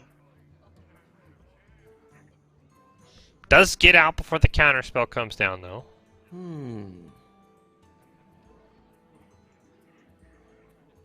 I've had some fun interactions with Soul Mirror, although I play Highlander Priest. Even though it doesn't have the best win rate, it's like 50-ish or something. It's a really fun deck to play in my mind. Because there's so many... I love playing the Dragon, Murazan the Infinite. Especially, I've had turns where the Demon Hunter plays the Skull of Gul'dan, and then I just throw down Murazan. It's like, hey, what you did sounded pretty good. Let me do the exact same thing. I'm still a big fan of the Priest Legendary. I think I saw it one time on ladder, and the guy playing it immediately regretted it. It was the Temporous who gave your opponent 2 turns and then gave you 2 turns. A card that never quite worked like he thought, and I just set up lethal 1 turn and then took my next turn and killed him. And I think he disenchanted that card legitimately after we finished our game because he realized it was an awful card. Yeah, it's an interesting idea. Now, the good thing is that they did manage to silence Hanar, so that means that this secret chain isn't going to continue anymore. Yeah, Carlton does have 2 Shadow Steps in the deck if they could find it, trying to get Hanar back in to be able to continue that secret chain with the counterspell, especially maybe even setting up the counterspell for... I wouldn't hate playing counterspell this turn, knowing your opponent has the coin to try and stop that coin Plague of Death. Now counterspelling the coin doesn't feel great, but I think you maybe even set up lethal here. But I think that counterspell needs to stop that Plague of Death.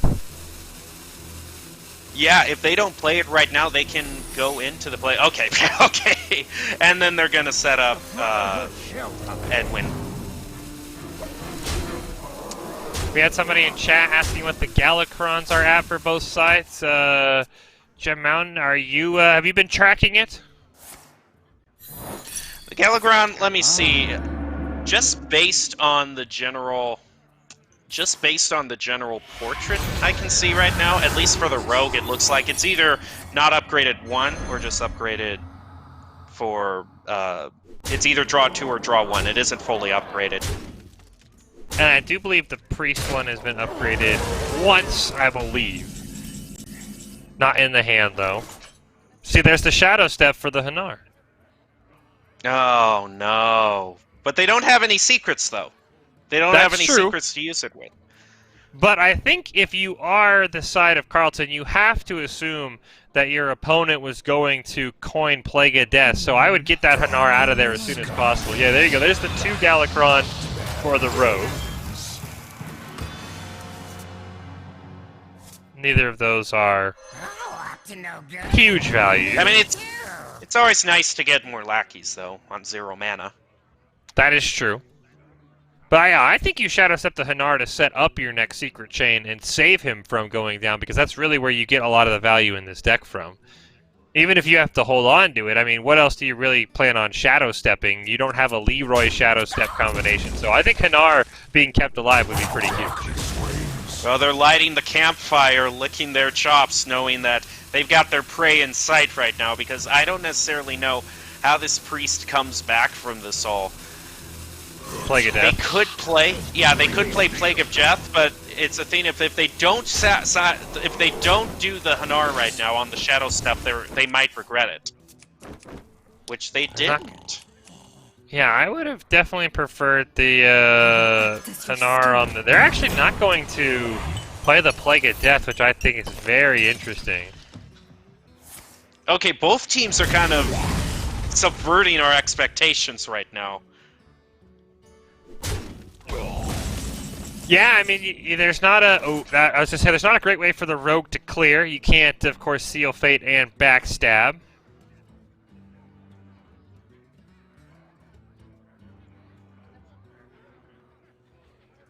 I do have someone in chat pointing out Shadow Step doesn't guarantee value, but I do think that you win the. Oh, it's gonna actually take out his own. You win the game by getting that more value on your Hanar. So I'm curious what other Shadow Step target they maybe had in mind that they're saving it for. Maybe something like a Kobold Lackey for extra damage. Now the Plague of Death's gonna come out.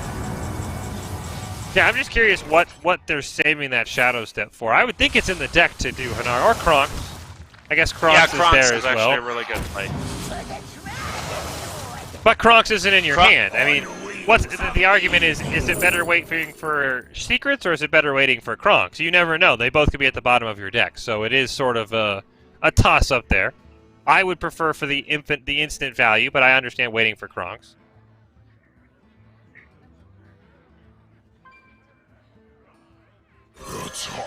Seven mana, 7/7 taunt. 7 mana, 7/7 taunt with, I guess you could say, evasive, or kind of the Hearthstone equivalent to that. That's going to be a pain to get through, but they do have 2 Plagues of Death. That's the main thing here. Yeah, they do have the second Plague of Death. The Rogue only has 4 damage from hand and Eviscerate. I guess he has 5. I didn't see the Goblin Lackey there. Rogue's got to find a way to get lethal soon. The longer this game goes on, the Priest can keep clearing the board and slowing him down. Thing is, though, is that I can't necessarily count Rogue out at any point until it is done and done, because the infinite Lackey generation can get you so many insane plays. You know, there was a game where Boise State survived as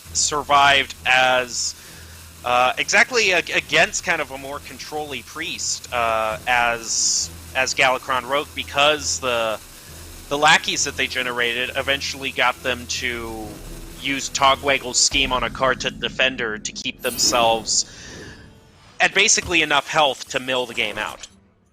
Oh, and there's Kronk's there. There's your question answered. There is your question answered. And I think that's lethal.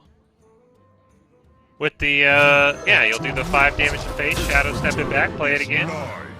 Yeah, there's the, or you could do that, I mean. Either one works.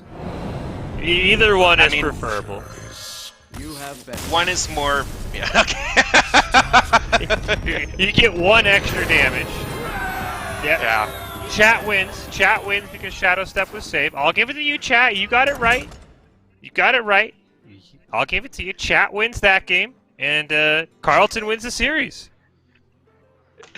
Well, that was a great match. You know, Texas Tech definitely had a lot of momentum, but Galakron Priest, they just didn't have the matchup that they wanted. They were trying to use it to counter, say, the Egg Warrior, which just they overestimated. So overall, they just tried a little bit too hard to tech against a specific deck, and that ended up giving them a deck in their lineup that just really didn't have any really stellar win rates. And that's the way it works. So yeah, that has been this round. Oh, I'm sorry, Fish. No, I was going to say, yeah, I think this really, Texas Tech has got to look back and realize that Egg Warrior isn't as popular as they were hoping for. Maybe switching it up to Res Priest to target the Demon Hunter. But yeah, I feel like if you're running a deck list that can't ban away Demon Hunter because you're scared of something else, that just to me says you might need to go back to the drawing board. I would never ban Highlander Mage over Demon Hunter, and I think that really is where things started to go south by leaving that Demon Hunter up. Yeah, against a more control-y, against a deck like Highlander Mage, I can see, you know, Galakron Priest at least doing better in that game than it did against Demon Hunter. Against Highlander Mage, Galakron Priest has a 41, so I mean, it's not good, but it's certainly better than, you know, Demon Hunter, which could just, actually it wasn't. Tempo Demon Hunter had the better, it had a slightly better win rate against Tempo Demon Hunter. Galakron Priest did at 42, but still, it's a deck that has so many kind of bad win rates and only really some great win rates against very specific decks. Yeah, and we did bring up that point, like somebody in chat says, if Egg Warrior is super popular and they needed to lead with their Priest, the only problem was Carlton didn't run an Egg Warrior. There wasn't a single matchup better than 42% against any of the Carlton decks. So, yeah, I think you should lead with your Priest, but if you queue in and you see the opponent doesn't have Egg Warrior, I'm going to guess Texas Tech, their communication as soon as they saw the decks from Carlton said, oh no, how do we win with this Priest deck? So maybe a little bit too overzealous on the Egg Warrior.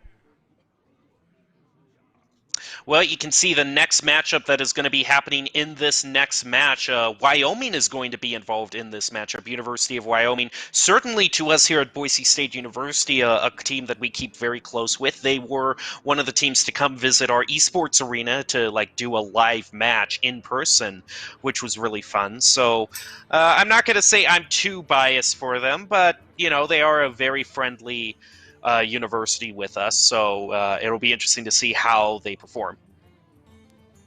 Yeah, it'll be really exciting to see a conference opponent for Boise State in this UCLA Invitational here. Somebody in chat asking who won. Carlton actually had just come back and came back down, I believe, from down 2-1 to beat Texas Tech in the match we just had. Yeah, somebody in chat pointed out this is Boise State casting the UCLA Esports Invitational Fish and Gem Mountain on it. So we are helping out the Bruins here, making sure we can make their event sound just as great as it's being played. So the Broncos just stepping in, but this is all UCLA. We're just here to make everything sound good and have our production run by a hand sanitizer bottle. Yep, the hand sanitizer bottle, the true hero of the game. You can see, since we are from Boise State, just a quick view of our arena right there, which is sadly very empty, along with our production booth, just because of everything that is going on right now. But we hope to return to there as soon as we can when everything is safe and sound. Right now, though, everything's being done remotely, including this matchup, which is going to be Conquest, of course. Each team brings 4 standard decks, 1 deck banned by the opponent, winning deck eliminated. Losing player may switch decks, keyword may. They can choose to stay on the same deck, and there's definitely some strategy to that if you need a specific win rate, and you must win with all 3 decks. In essence, a 3 out of 5. It's Conquest, we know it. Some people love it, some people don't so much, but I think we can all agree that no matter what we think of Conquest, at least it's not Specialist. At least it's not Specialist, everyone brings Control Warrior. Yeah, and we are able to take a look at the decks here for our next matchup between Cal and Wyoming. The Cowboys bringing Bomb Warrior, Res Priest, Tempo Demon Hunter, and Highlander Mage, taking on your favorite deck there, Gem Mountain, Murloc Paladin, Totem Shaman, Galakron Secret Rogue, and Tempo Demon Hunter. Yeah, Totem Shaman is actually a really interesting deck. It's actually made Totemic Might be used in a meta deck, which is something I don't think I ever would have said, because so many people, if you wanted to point out a useless Shaman spell, oh, Totemic Might, that's not even going to be used anything. And Totem Shaman found a way to make it work. Yeah, I'll be curious to see how it's going to be played. It is nice to finally see a new class here. We've seen a lot of the same classes so far today, so it is nice to see the Totem Shaman here, and hopefully not see Illidan, because nothing on these lists to me screams you should ban anything but the Tempo Demon Hunter. I mean, just you can put statistics aside. I just don't want to call Demon Hunter all day. That's the thing. So I'd rather do Res Priest than Demon Hunter. Let's just put it that way. I'm done with seeing it everywhere. Basically, those two days right after the expansion dropped are forever burned into my nightmares. Yeah, those might have been the worst. That might have been the worst release in the history of Hearthstone. I know we've had some crazy bugs that, the Unearthed Raptor disconnecting you so you couldn't win when used with a certain death rattle card. I do remember that one, but I think Demon Hunter is potentially the worst release we've seen in Hearthstone, but I get it. Generated a lot of hype, got a lot of people back into the game, got a lot of people their free legend ranking for the first time. I know one of my friends did that, playing 30 straight games on release, but yeah, I think Demon Hunter's release was a nightmare that is still not ended yet, Gem Mountain. Still not ended. Probably will need another, maybe another round of nerfs just to bring it down just a teensy bit more. I mean, they did patch it, but yeah. A lot of people have been putting on the tinfoil hats saying, because they patched it so fast, was it all planned out? That first nerf was 100% ready to go. You cannot convince me that as someone who's played Hearthstone for a very long time, the response from Blizzard on nerfing Demon Hunter was something so exponentially quick. That nerf was ready to go. All they had to do was press send on the code, and they were good to go. Hey, I like your idea right there. Demon Hunter should start with 0 health, easy fix. I like that. Send that into Blizzard. Demon Hunters could start on 1 health some games and still find a way to win. That's just... You know, day 1 after release, I wouldn't argue with you. I really wouldn't argue with you. Yeah, but, I'm excited for this next matchup here. I am, hopefully, like I said, hopefully both teams ban away the Demon Hunter, and we get, I'm not going to go on your end and say I'm more excited to cast Res Priest than Demon Hunter. I do think Demon Hunter at least provides some action, so I wouldn't hate the Res Priest ban, but I'm just excited to see Totem Shaman and Bomb Warrior, a deck that we haven't seen in a while. I know Res Priest has its... I know it has a certain reputation, but when Demon Hunter was running amok, it still is kind of running amok. It's a necessary ally. The enemy of my enemy is my friend, kind of thing. Yeah, and I'm just looking here at the Bomb Warrior list for the University of Wyoming, and it's actually very interesting because it's sort of a hybrid Bomb Egg Warrior, because they aren't running the Kargath Blade Fist, it looks like, but they are instead running Terran Gorefiend into Serpent Egg. So it is interesting that they have sort of gone with the hybrid build between the Egg and Bomb Warrior. Half egg, half bomb. Maybe the eggs are bombs. You know what? Egg Bomb Warrior with bombs painted to look like eggs. I like that idea. I think that might actually be an idea for the Tavern Brawl when Easter comes around next year. Like have a Dr. Boom just did. Wasn't that the most recent Tavern Brawl where he said he replaced our eggs with bombs? I mean, my memory might be failing me, but that could be right. I'm more focused right now on this match that's about to happen. Yeah, I'm just excited to see what the bans are going to be. I'm really excited to see what the bans are. I would ban Demon Hunter. If I had a ban, I'd ban both Demon Hunters, because Demon Hunter is the strongest deck in the meta right now. It's nearly a guaranteed win. Now, we have said, and chat said, that Res Priest does target Demon Hunter, so I could understand if Wyoming wants to ban away either Murloc Paladin or Galakron Secret Rogue, but for Cal, it's Demon Hunter every single day. Yeah, actually, Res Priest, because, if you think about Resurrect Priest, a deck that can outlast everything, or is just really made to outlast against Murloc. Actually, Murloc Paladin does really well against Res Priest. So, I mean, they've got decks that can already, with their Murloc Paladin, that can beat Res Priest. Do you see what It's just a matter of... Yeah, I don't think, actually, Res Priest is a ban in this case, because even Tempo Demon Hunter against Resurrect Priest is still a 48% matchup, a 48.5, basically. So it's not like the Resurrect Priest is threatening their Demon Hunter too much, and their Murloc Paladin just bowls right over it. Yeah, 48%. I mean, I would understand not banning the Res Priest. I think Cal will ban the Demon Hunter. Yeah, and I understand. We talked about it. Chad even brought up Res Priest is sort of used to target Demon Hunter, so Wyoming's going to run with that theory, and they're going to take out the Galakron Secret Rogue. So they clearly think that they're confident in their Res Priest lineup, or maybe even their Bomb Warrior lineup, to target down this Demon Hunter.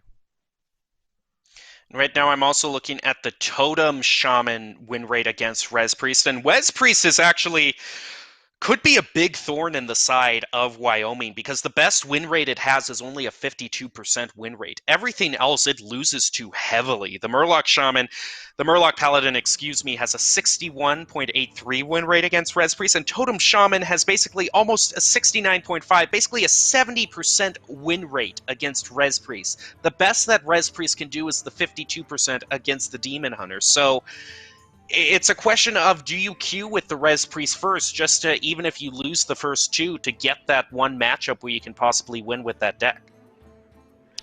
Yeah, I mean, it will be curious. I would think, yes, you do queue with the Res Priest first to try and hit the Demon Hunter. And it is curious to me because looking at Totem Shaman, against Bomb Warrior, it has a 55% win rate. Against Egg Warrior, it's at 37. And this Wyoming deck is sort of a Bomb Egg hybrid. They still have the Serpent Eggs and the Terran Gorfiend, but they also have the Doctor Boom in a lot of ways, or I should say Blade Master Boom, or yeah, Blast Master Boom. In a lot of ways put bombs in your deck. So it's sort of this weird hybrid. So I don't quite know what the matchup for Totem Shaman is. That one might be a bit closer to like a 45, 46%. So yeah, I think you queue with Res Priest first. You try and get Demon Hunter out of the way. And if you're Cal, you save Demon Hunter to last and try to avoid that Priest. I mean, I do like the pick of this Totem Shaman because it does do well against so many of Wyoming's decks, and we haven't seen it today, so that'll be something new to look at. We are just waiting for this next match to start, as we have just been back-to-back with all Hearthstone today. They are preparing as we speak. You are watching UCLA Esports for their Esports Invitational, day one of their Invitational, in which we feature Hearthstone, but we've got so much more coming at.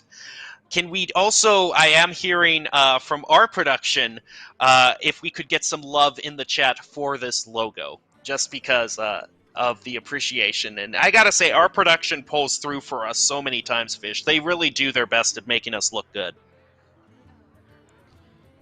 Yeah, I mean, production always makes us look good. It's incredible the things that the bottle of hand sanitizer can do in our studio, and the things that our skeleton production crew can do from their houses with their, their desktop computers. It's absolutely incredible to see. And I will say, I do believe with Totem Shaman being played, assuming that it is seen, because, of course, maybe we might see a clean sweep by the side of Wyoming. If we do see Totem Shaman Gem Mountain, it will mean we saw every class today on the stream, which is not something you always see in these tournaments. There is sometimes a week or two class that's left at home. So if we do see the Totem Shaman, we can officially say we've seen every class today on the stream. I mean, is that true? Just saying. Let me look back over just because it is quite a statement. Well, we've seen Demon Hunter, obviously. Druid, yes. Hunter, yes. Mage, yes. Paladin, yes. Priest, Rogue, Shaman, and Warlock, and Warrior. Yeah, you're right. We will have seen every single class at least once today, and that's saying something. Yeah, I mean, even just to the fact that all the classes were even brought to this is incredible. Shaman, of course, just a quick look at the overall win rates. The worst class right now, sitting at 45%. Been that way pretty much ever since the Galakron Shaman nerfs did come out. So yeah, I mean, shout out to Cal for bringing a Shaman deck. Big props to them for being confident. And I'm, you know what? I'm gonna root for it. I usually, maybe I want Wyoming to win because they are in the Mountain West, but I'm rooting for Cal because, you know what, they had the guts to bring the worst performing class right now in the meta, and I hope it works out for them. Well, it looks like it very well might work out for them. Right now, we are getting ready for this match of Wyoming versus Cal right now. We are just going to have to wait to see how it works out.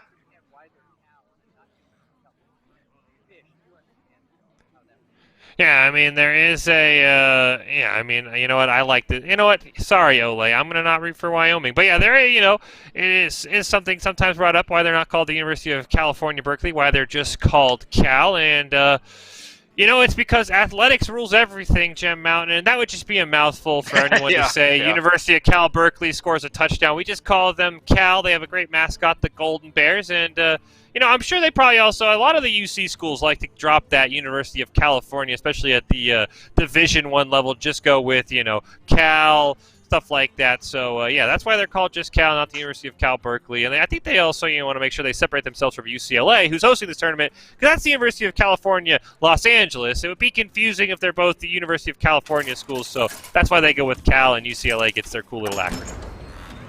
Well, I would also say that if you're rooting for Cal, then I'll root for Wyoming. Not just because to create a different sort of narrative, I suppose, but I do have family members who are very, very, very into this match. Right now, that is Gmail, not necessarily that is Hearthstone, Gmail, not still, the game. Yeah. Yeah, not sure we want to see productions. Still very strategic. A very I don't strategic think we want to game. see. I don't think we want to see Production's Gmail up on the screen, so hopefully we can get to them and they are able to get that off the screen. That is sensitive information could be in there. There we go. Didn't want to give anyone's contact information away. Ultimately, Fish, is there any better game than the game of life? I mean, really, it's the most complex game you can play. There's a lot of better games. Considering right now, yeah, we're going through the worst time in this game, so. Okay, yeah, and back to Hearthstone. We got our Shaman, though, by the way. So we have officially seen every single class on stream. Cal queuing it up for us first to make sure we've seen now every class. It doesn't look like they really have a lot to play right now, but it's really more of a matter of them starting to summon those totems with their hero power. Yeah, it's just wild to me thinking that Totem on 2 is a good play now for a Shaman. At least for this deck. It is kind of crazy to me. Or, hey, just seeing Totemic Might, you know, in the hand, you know. Give your Tomans +2 health, you know. That's considered a good card now, at least in this one particular deck. Hey, speaking of that, there is the Totemic Might.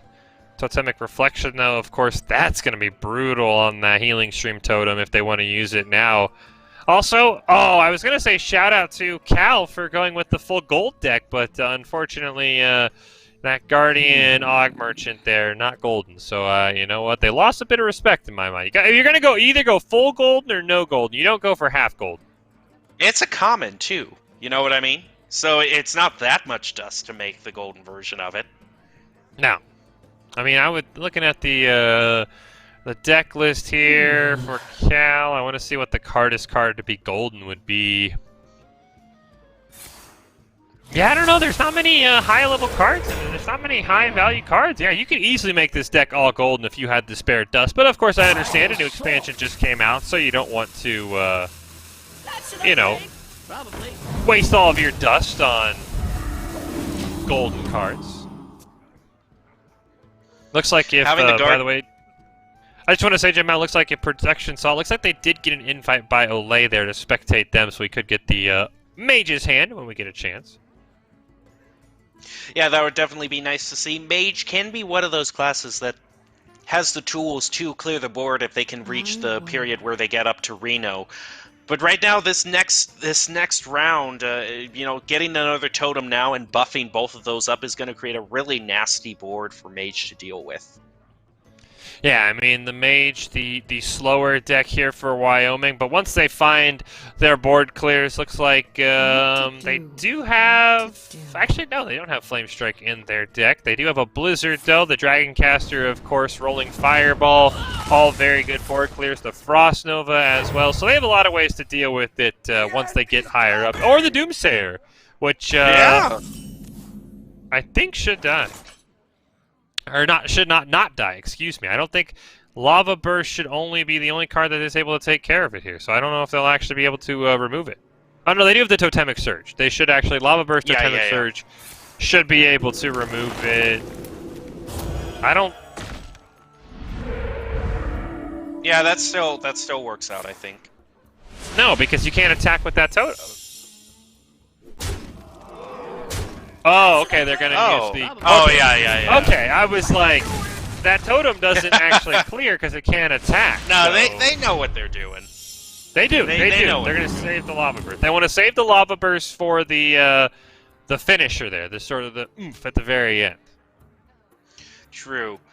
University of Wyoming just has to do pure stall tactics, but if they can last a few more turns, at least until whoa, well, that's rough, actually. That gives them so much extra attack. Do you know the Rolling Fireball interaction with Divine Shield by chance? Is it any of the damage canceled, or do you know how that works, Jim Mountain? I think it's excess damage moves to the left or the right, so I would assume that since technically it's 0 damage to one minion, it would be 8 damage moving to the left or right. That would be my guess. I do remember the Explosive Rune card. If you had Divine Shield any extra damage would, if you had like a 4 health card with Divine Shield, Explosive Rune only did 2 to you. So I know Divine Shield's kind of funky with how it works with excess damage. The Malygos comes down. Very surprised, by the way, that this Totem Shaman deck or anything that I've seen doesn't run Bloodlust, because that's kind of how these sort of token Shaman decks have always worked. You get Bloodlust, but they're not going to run it. They do have double Lava Burst in hand to 10. I think they might have lethal here. Yeah, I think they have lethal. It's very close. Yeah, they do. They do have lethal. No, They're they going have to just lethal. They have obliterate lethal. that mage, yeah. And that's really the problem with a lot of University of Wyoming's decks in their lineup, is they have, especially with that Res Priest, they just have a lot of decks that can really get run down early. And UC Berkeley brought a really good lineup. Yeah, Cal brought a fantastic lineup there. The Totem Shaman, big shout out to them for winning it.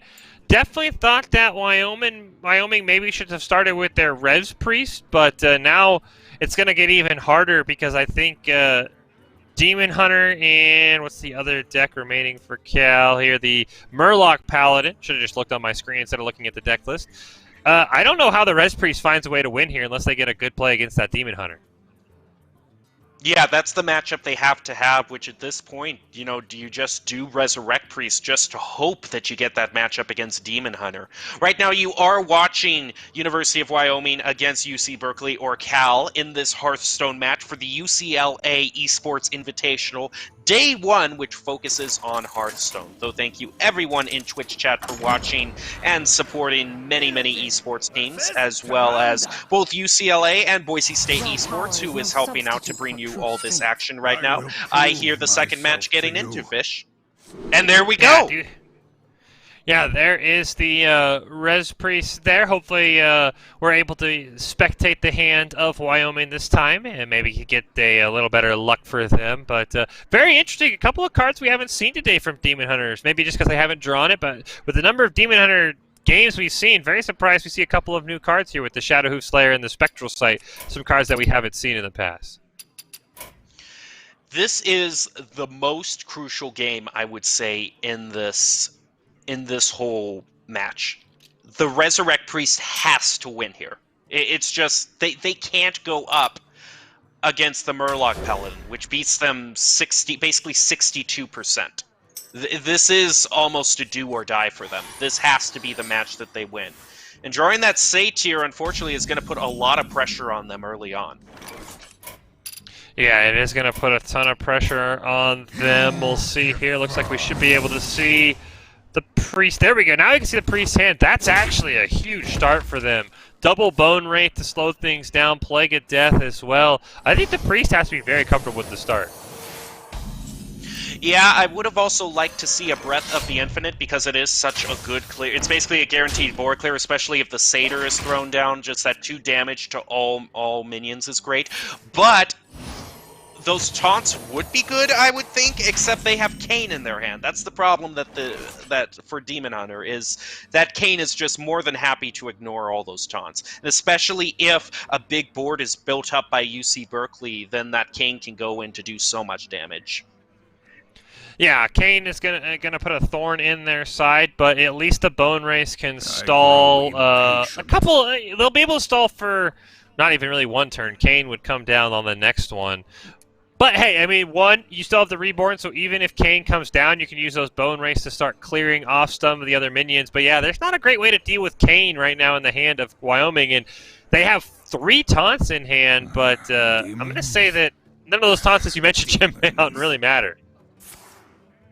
Yeah, with Kayn, and they're actually going to throw him down immediately. I would have thought that they're probably thinking they don't want to play into a Breath of the Infinite, because if they put the Satyr down, then that would be the perfect Breath play. And unfortunately, all that Wyoming can do is place down this taunt, which isn't going to matter. Yeah, that taunt's not going to matter. Now, they have to find a way to keep their Kayn healthy. That's the biggest thing here. Because the moment Kayn dies, all of these taunts are just going to start running wild for Wyoming, because committing Kayn this early against the Res Priest tells me that Cal has to finish the game quick, because you're not going to revive Kayn and those taunts can keep coming back to life for the side of Wyoming. So the Golden Bears have got to find the quickest amount of damage they can. Yeah, they're definitely laying out their strategy right now. And every turn, I mean, this is 8 more damage to face. 8 damage face each turn. Wyoming has 1, maybe 2 turns to figure out what to do here.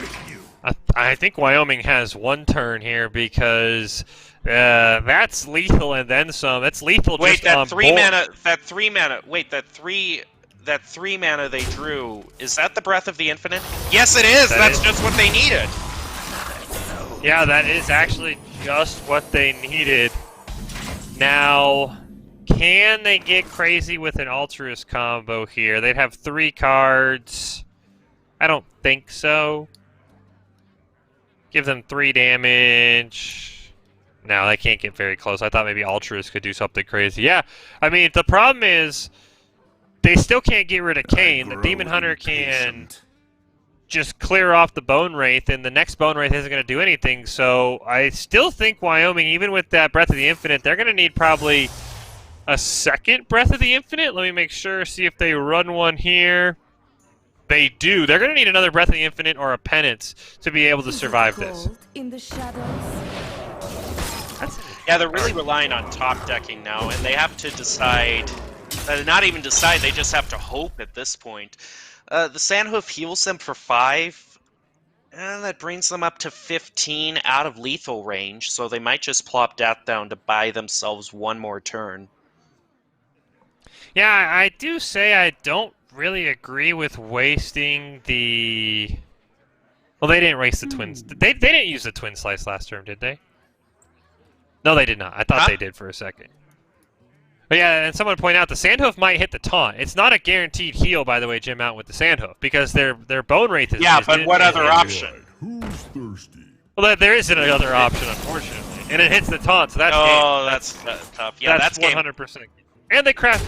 You know what? Cal just crafts the Golden Metamorphosis really just to meme on people. Yeah, that's really or it could have been the legendary they got off the bat. You know what I mean? That's also true. A possibility. That's true. Well, right now, Fish, despite all of his hatred in the Twitch chat, is up 2-0 right now in his prediction that Cal is going to win. Rooting for them, of course, because they brought the Totem Shaman, and they have Murloc Paladin left, a very strong deck, so I think you gotta like their chances. Yeah, well, I do believe, Mole, if you pre-order the bundle, you do get a guaranteed Golden Legendary, correct, Jim? I'm not a pre-order man myself, but I have seen it. And they did have Lady Vash, who you got in the pre-order bundle, so they could have actually gotten that. Metamorphosis could have been so it's not their like they just spent... bundle. It's not like they spent 3,200 dust. No, yeah, they could have pre-ordered. They did definitely pre-order because I did see Lady Vash in the Shaman deck, so they are a pre-order person. Hey, they keep Blizzard, I guess, running. They get to keep the game free to play for the rest of us. So I'm guessing Metamorphosis could have been their golden pre-order. I gotta say, I think it's pretty guaranteed that that Cal wins. Just looking at the win rates, they're way over 60%. I know the thing with casters and just saying that. I know, but pretty guaranteed. I just gotta say. I gotta say, just looking at these win rates against Bomb Warrior, 66%, Resurrect Priest, 61%. I mean, I just think it's very, very likely against Highlander Mage. Against Highlander Mage is the only bad one. This is about a 50-50. Yeah, I've got a 50-50. Now, you do have to remember, though, the Bomb Warrior isn't your traditional Bomb Warrior for Wyoming. It's got the eggs in it as well, and Egg Warrior is only a 41% win rate for Murloc Paladin, so it's really hard. That Warrior one, you kind of just got to assume it's a 50-50 because, you know, you don't really... The numbers you're seeing, Gem Mountain, aren't reflective of the deck that Wyoming's bringing. That's true. So that one does complicate it a little bit. They're actually going to play the Fish Fleener instead of the Tide Hunter here. The Tide Hunter would have done a bigger board. Now, Wyoming's got to be thanking their lucky stars they have Reno, because that's such a good counter. Yeah, they do. And I will say, I think our Fish Flingers have been really big fans of the Grimscale Oracles. They must have hooked them up at some point, because I think that's the third straight Grimscale Oracle we've seen generated by a Fish Flinger. True. So Yeah, that is very, very true. yeah, I do think the Tide Hunter is better because then you could have Cold Light Seared the next turn, buffed them all up. As somebody said, forcing the ping on their Arcane Intellect turn. Now you could Murloc War Leader here, but I think you want to save it till your Murlocs are all active. And you could still play that and get all of that damage out before Reno comes down, because you'll win this game by beating Reno to the punch. And you can also get the Divine Shield on all your minions before Reno comes out as well. Yeah, I mean, they've got the War Leader. The turn after that, they give them all Divine Shields. Oh, is that a Zephyrus? They drew Zephyrus. What does Zephyrus give you with 2 mana that can clear this? I mean, he'd give you the Hungry Crab, I assume. Yeah, he'd probably... Knowing Zephyrus, he'd give you Hungry Crab and Tyrion, because he just loves Tyrion. He could give you...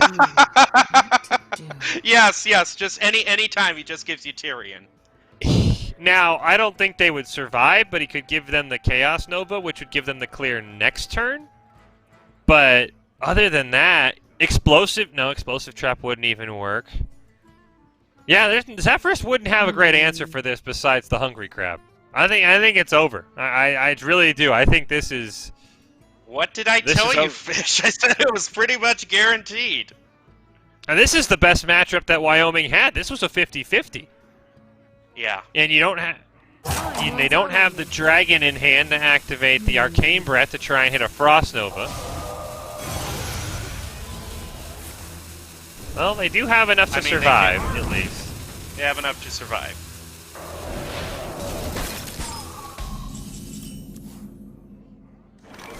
Now they place the War Leader down. Amazing. Just go all face. Well, now... Okay, that was actually a huge misplay to throw that Mermy down. Because if Zephyrus gives you Frost Nova, you now cannot Divine Shield your Murlocs from Reno. You do not. You should not have filled the board there. That is a huge misplay.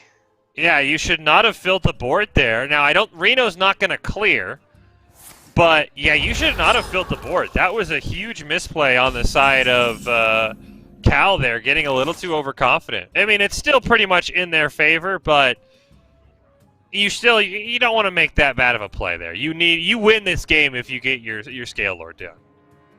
The best thing they can do is just go face with the... Or they're not going to go face. They're going to keep get rid I mean, of they have enough lethal to just beat the mage into the ground. Yeah, and Reno's not gonna. Yeah, as somebody in chat pointed out, they're gonna need the Blizzard off the top to punish the top deck, or to punish. They need the Blizzard top deck to punish the misplay by Cal. Uther wouldn't have played that extra Mermy, Arthas. That's what he would have done. Uther is smarter. That is very true. That is true.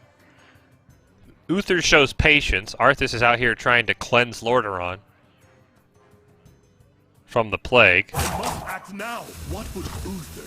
Job done. Yeah, I think Blizzard. That's not. No, Arthas. Well, that heals them for. Yeah, we'll get some lore pog in here. Don't you worry.